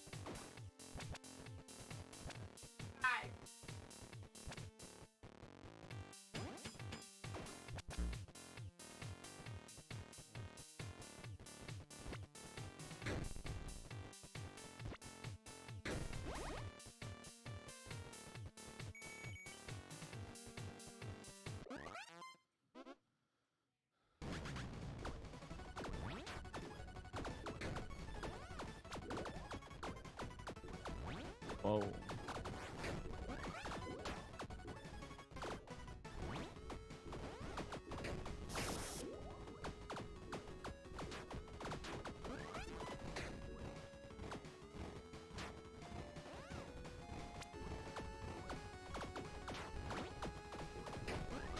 Oh, darn.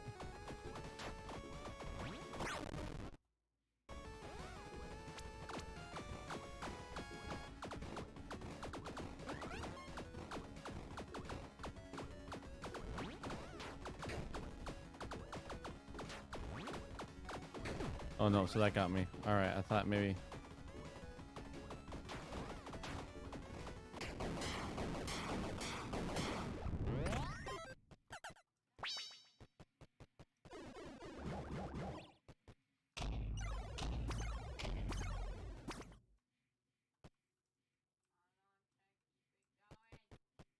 Well, the idea now is just collect orbitals, so let's do it. It's not the orbital that I wanted, but.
That a lot?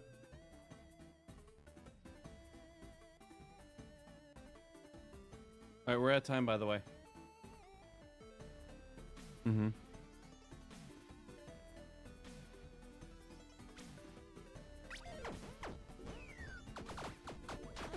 Ah.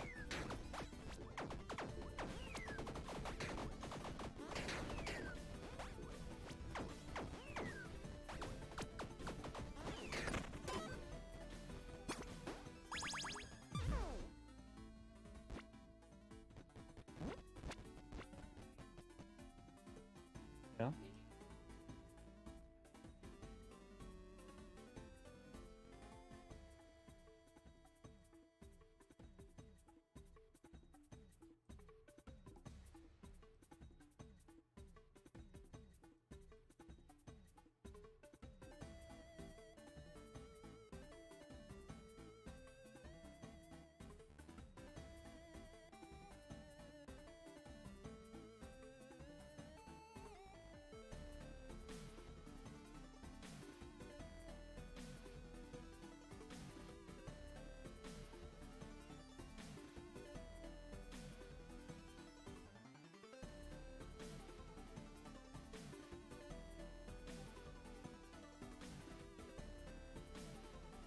Oh?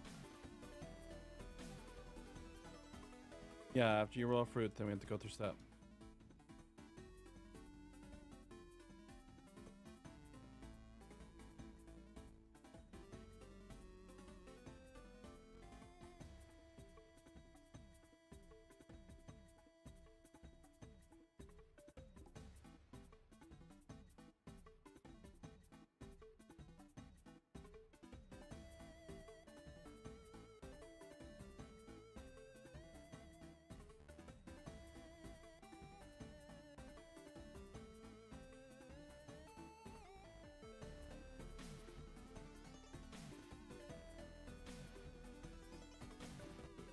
All right. I love you, man. You have a good day. Peace.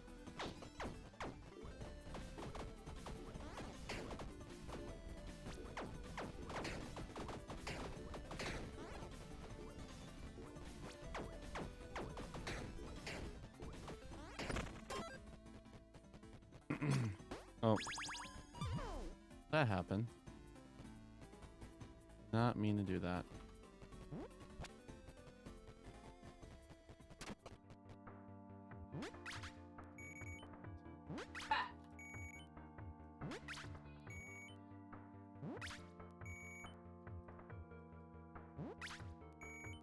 That's actually worth it. I see, so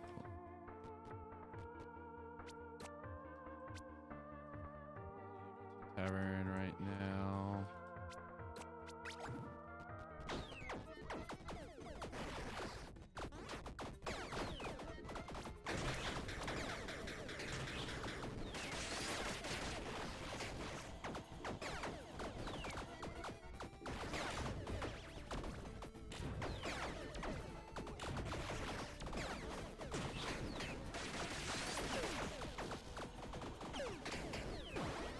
Oh man.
Oh, darn it.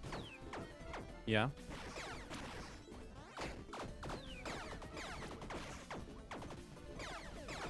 I mean, we did just have a weekly treat. Like, what do you mean by snack? Wait, I'm asking, what are you asking for a snack? What are you asking to eat?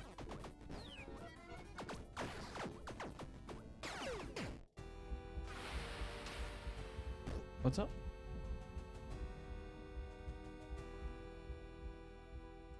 We have had you've had chips and there was no fruit in there, so I think you're saving the chocolate for when Jason gets here.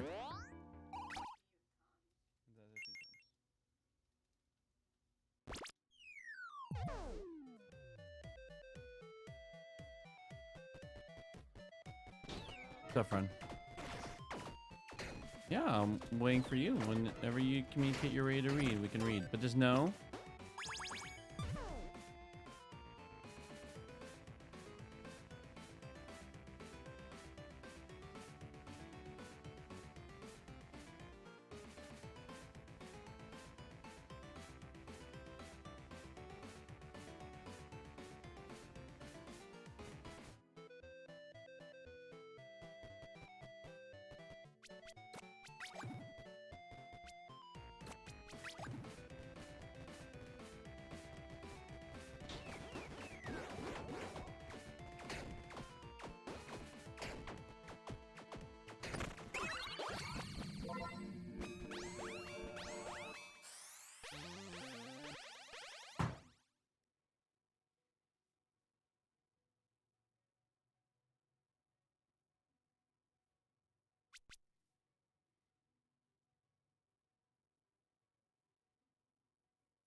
Thinking.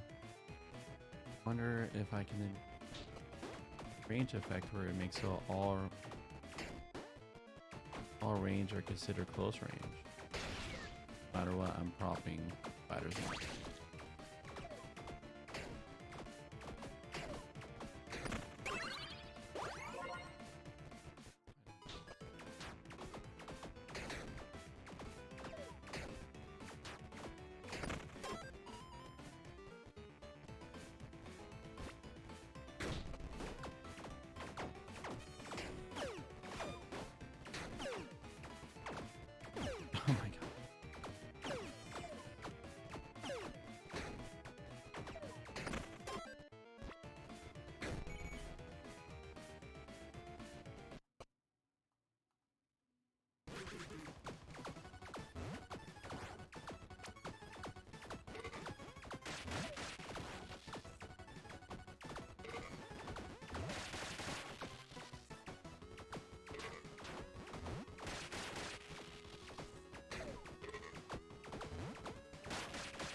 Gunchucks. Get a range off that and also an orbital. Ah. Of course it takes a long time because he has physical resistance. Yeah.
Wise advice treat as folly.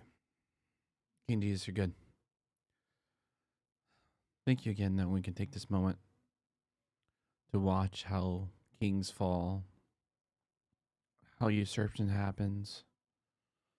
It's crazy to imagine to live during this time being affected by such crazy and chaotic things, where one decision can mean the lives and deaths of millions, thousands. Thank you, King Jesus, that I don't have those choices.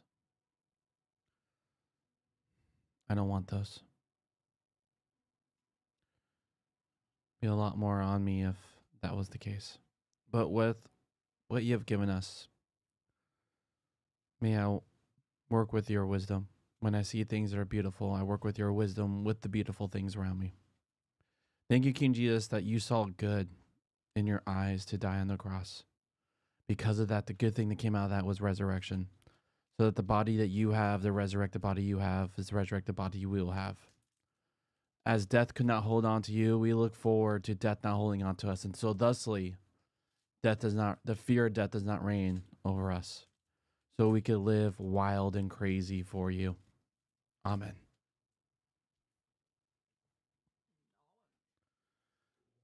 Wise advice tree is folly.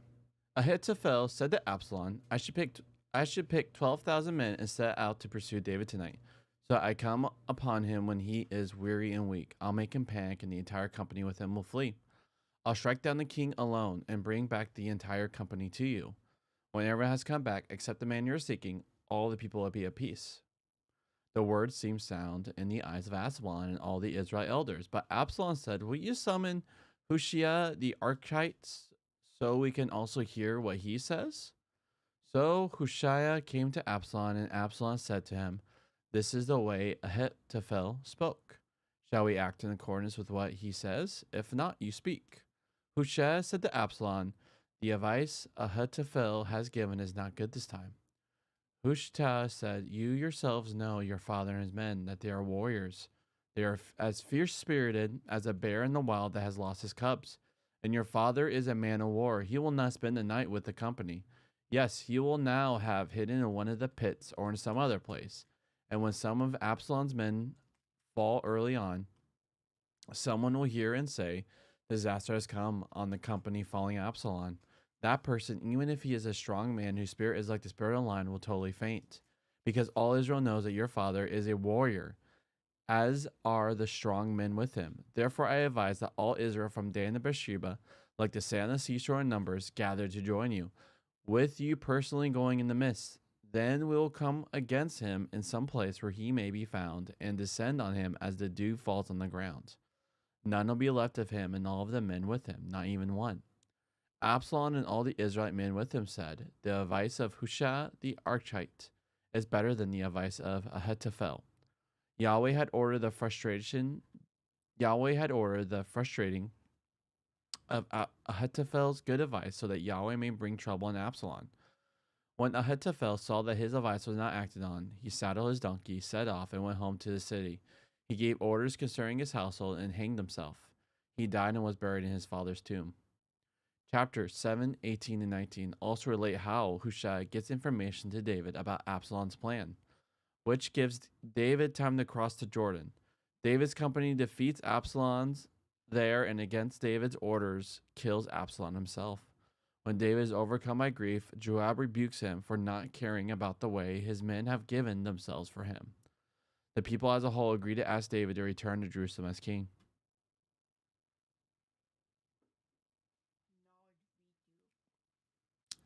In the 1990s, there was a political crisis in the state of Israel over King David's good name.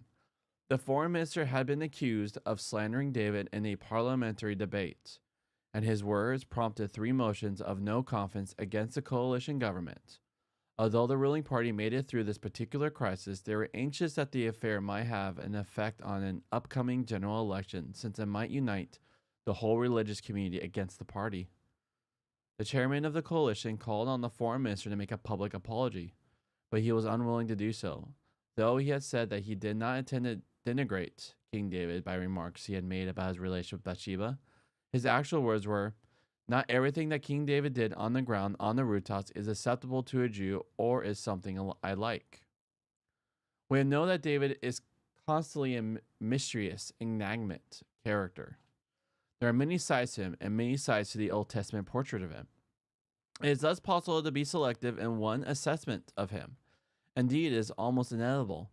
He can come across as a great hero, as a great man of God, as he... I don't know.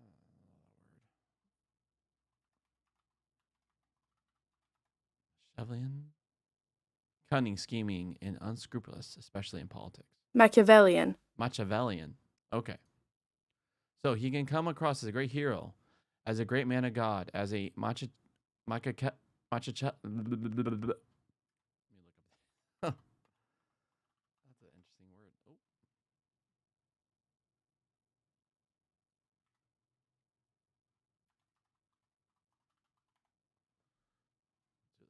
Machiavellian.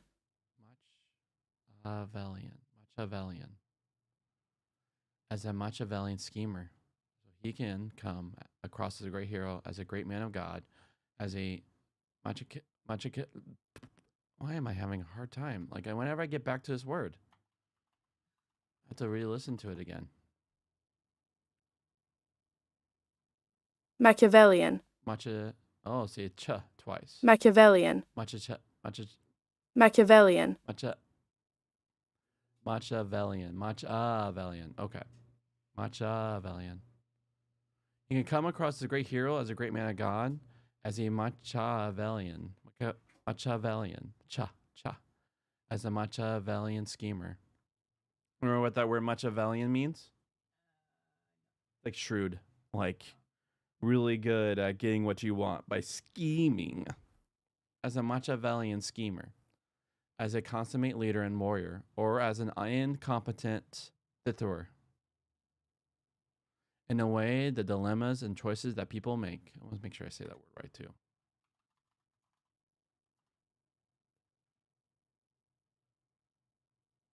Ditherer. Ditherer.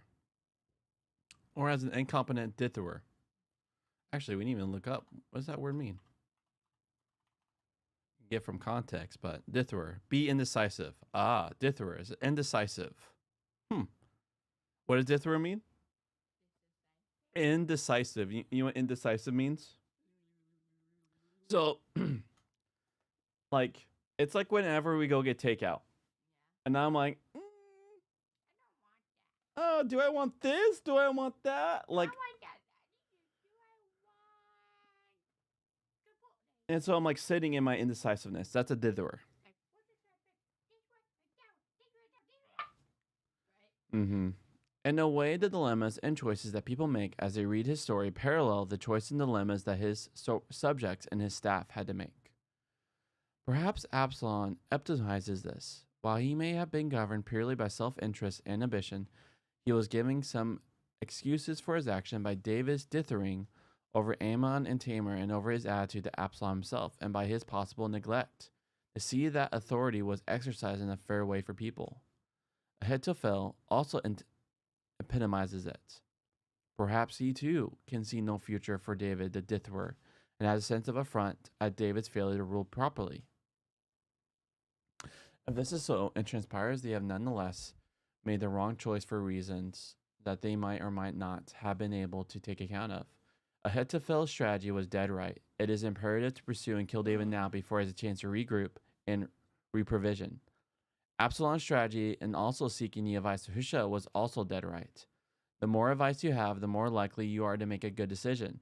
Hushai's advice was plausible, too, plausible enough to mislead Absalom. Ahithophel's and Absalom's problem was that God was not on their side. God had made a commitment to David that God could not go back on. Even though David was a Dithwer and an incompetent father, even though David was a seducer and a murderer, no doubt the success of Hushai's advice could be explained by its plausibility. One does not need to hypothesize that God manipulated Absalom to accepting it, though in other contexts God is prepared to act thus. It sounded like good advice, but it was actually the opposite. Its success also links with that commitment of God's to David. God was not bringing trouble on Absalom because Absalom was a wicked person, but because Absalom was seeking to dispose of the man God had put on the throne. Or one can say that this was what his wickedness consisted of. Why did Ahithophel commit suicide? Because of a sense of failure to bring about what needed to happen, because he knew his number was up when David returned, because he realized he had been opposing God.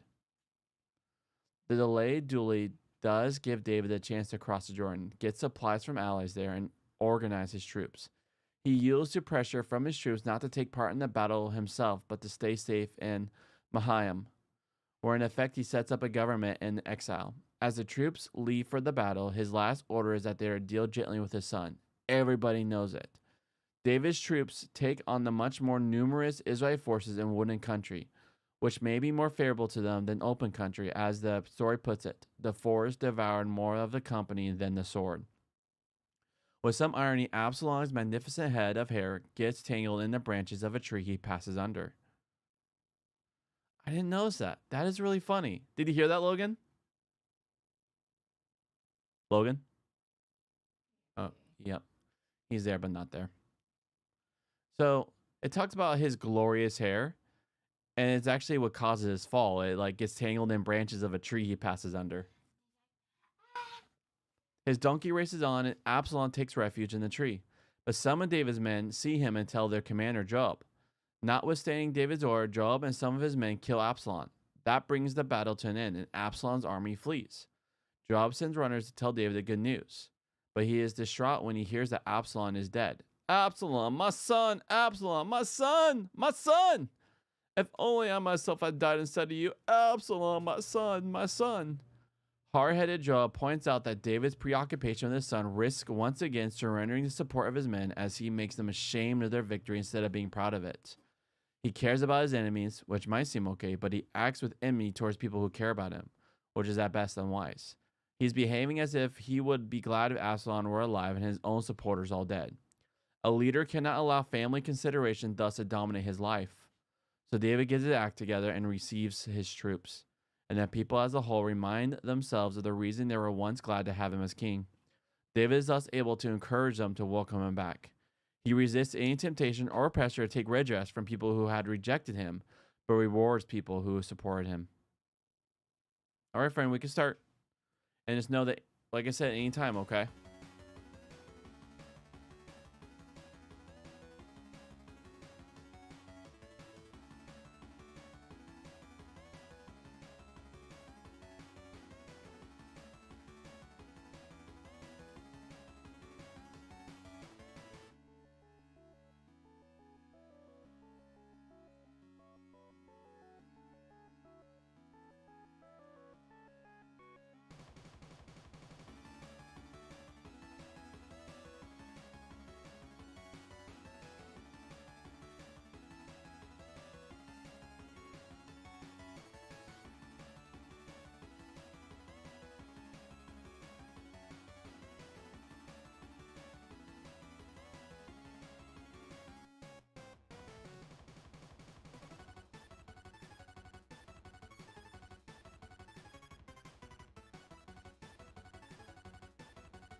for armor.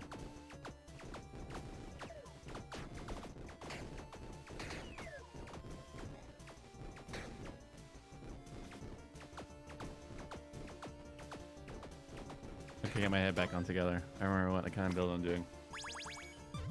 What range?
Party chain is rough. Also danger zones. Ugh.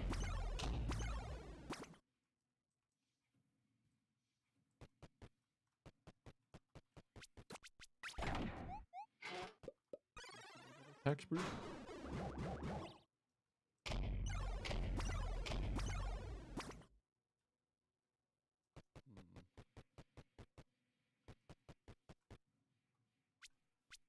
Want her to have more armor.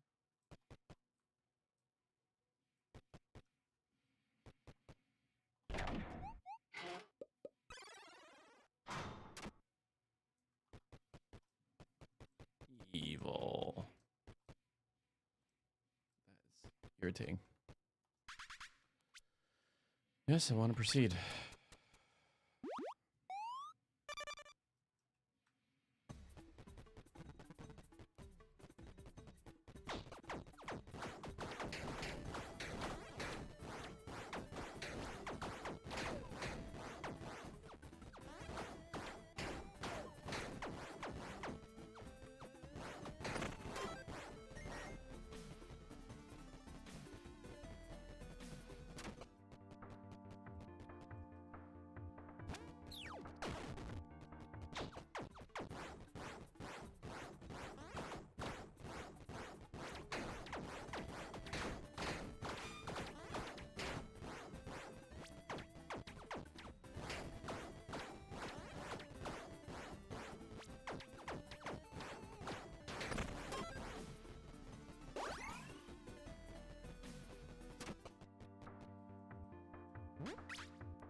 Oh man, come on.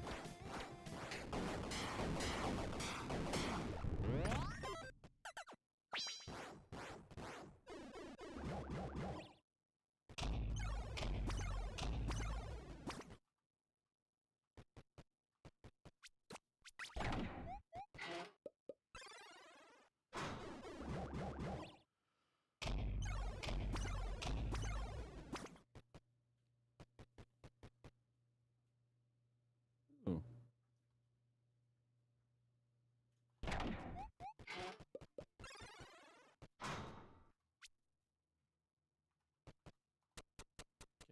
I need potions.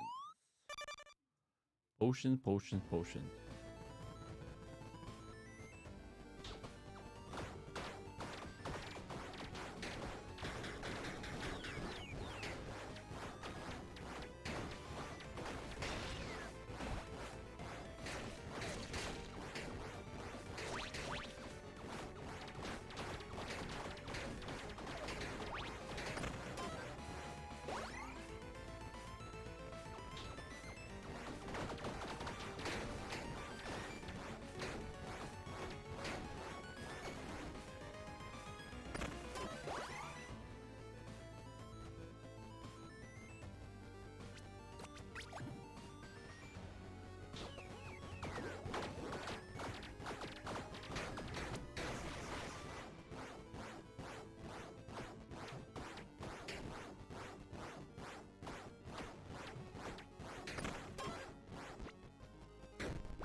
Hey, Sweet Goo.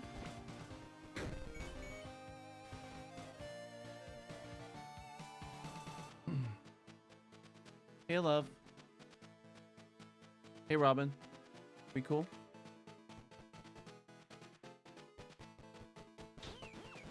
Love you.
Oh.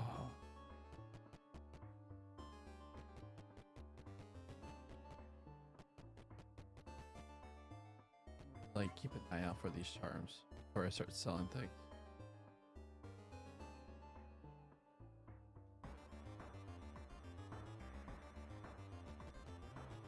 What?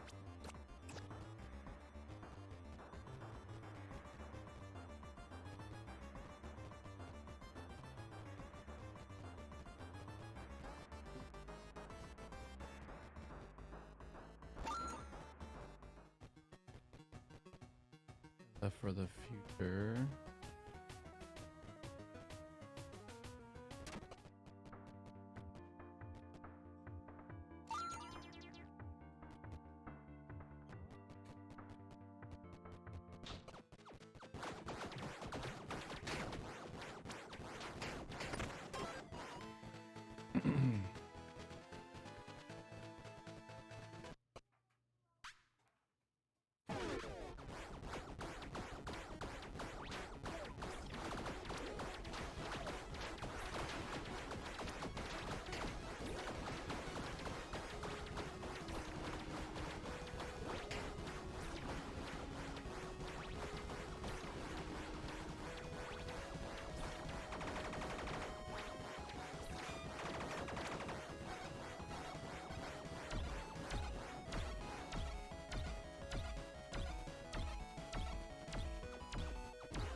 How you do it?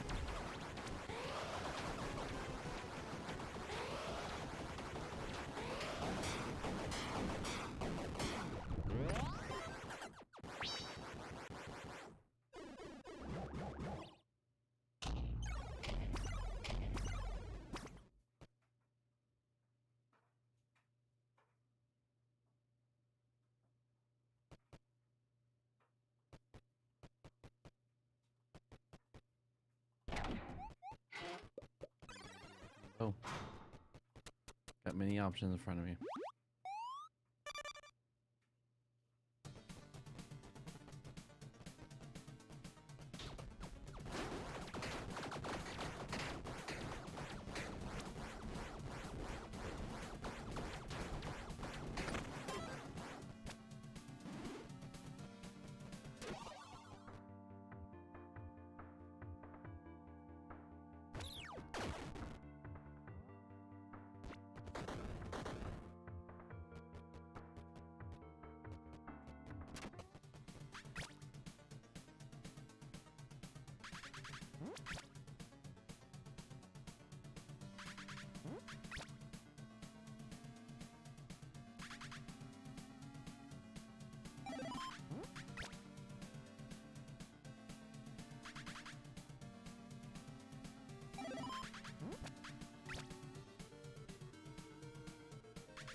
Have you out?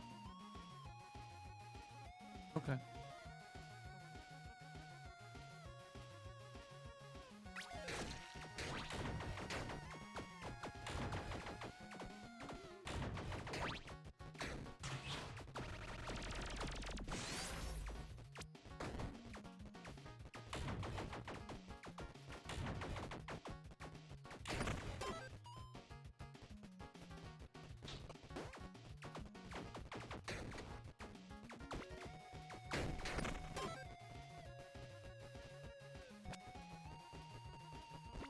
Oh my gosh.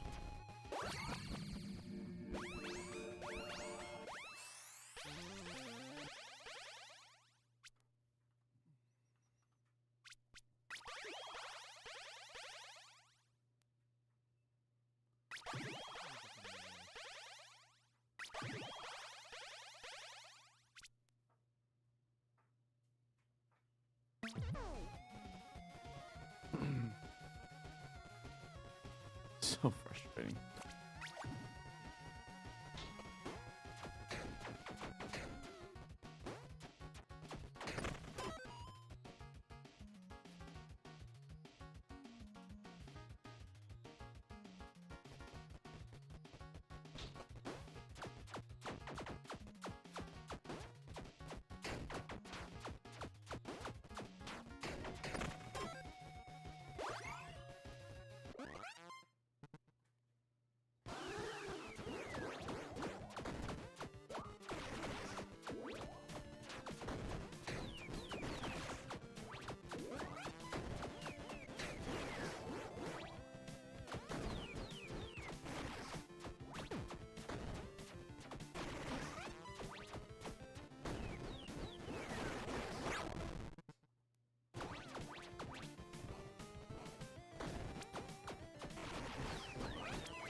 Best in some exploding weapons.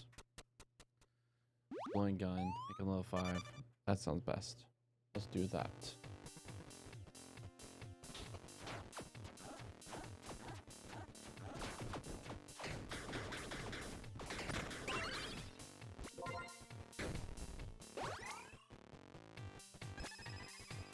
Oh.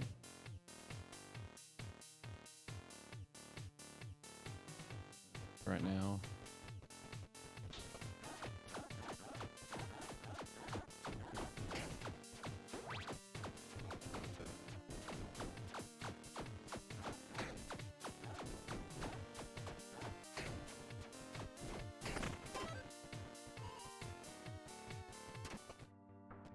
Explosion.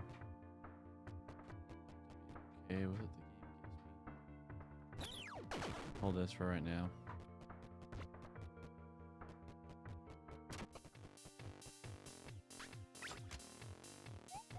Give me explosion.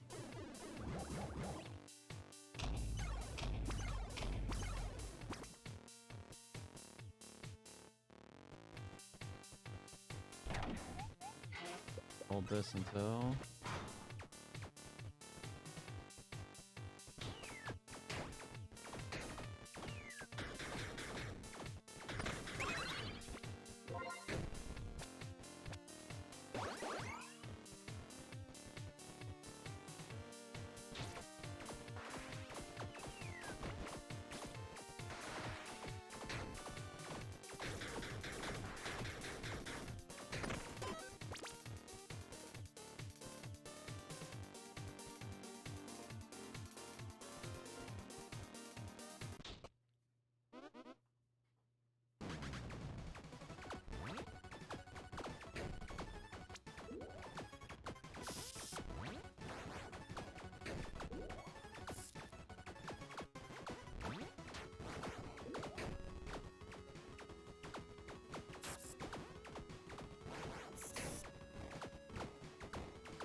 Seriously?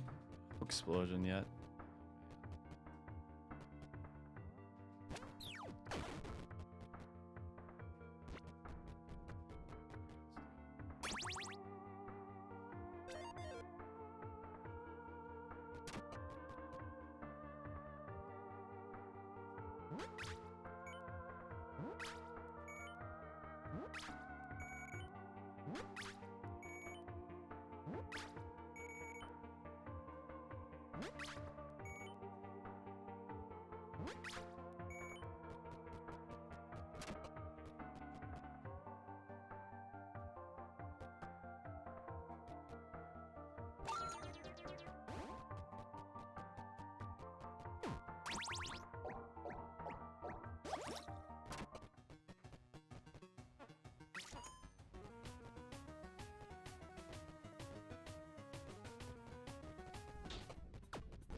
Hmm.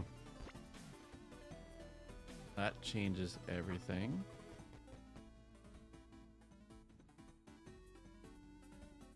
That. That.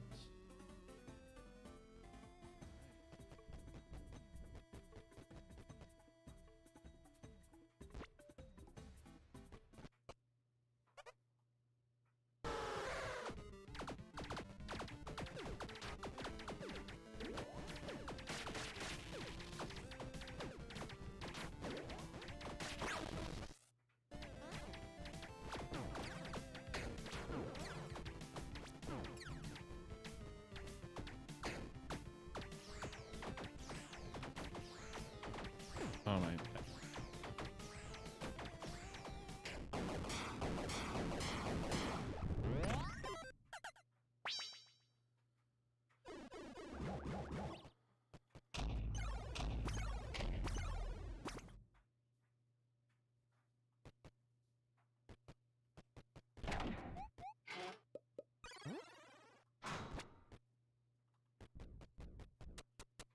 Guess we're sticking melee.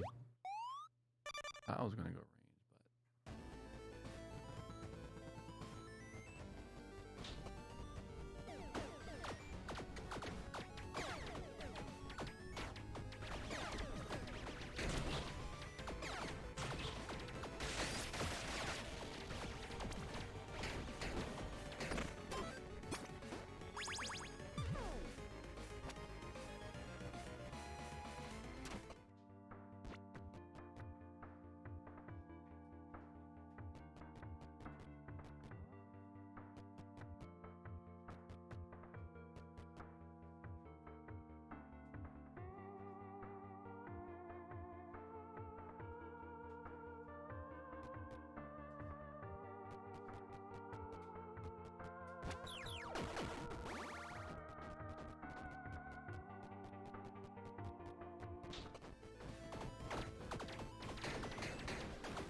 A crappy roll.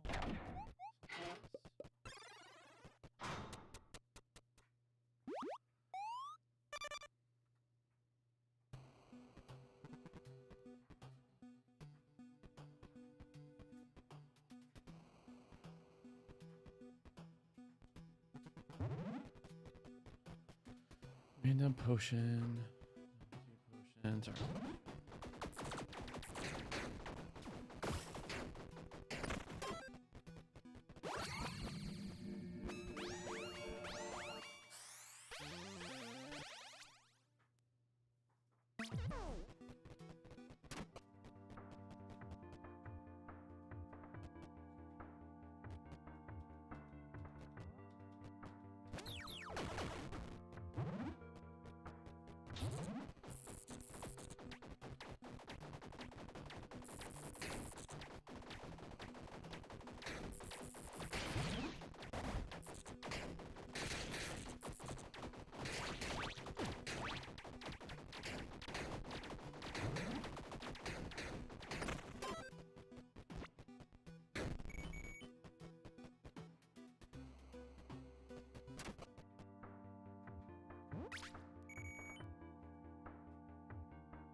All right, Charlie, dip in 6 minutes, my friend.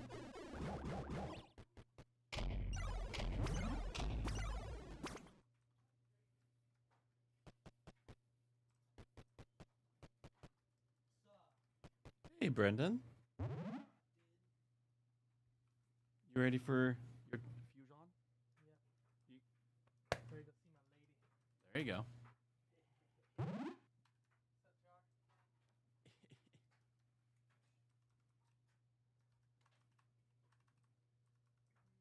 You watching his Smash Bros. Wannabe? I played that one. You played the Santiam Battleground with your students, probably? Oh, yeah?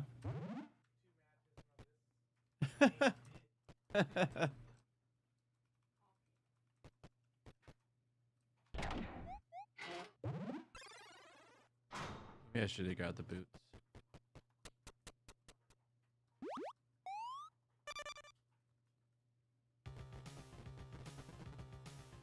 Have these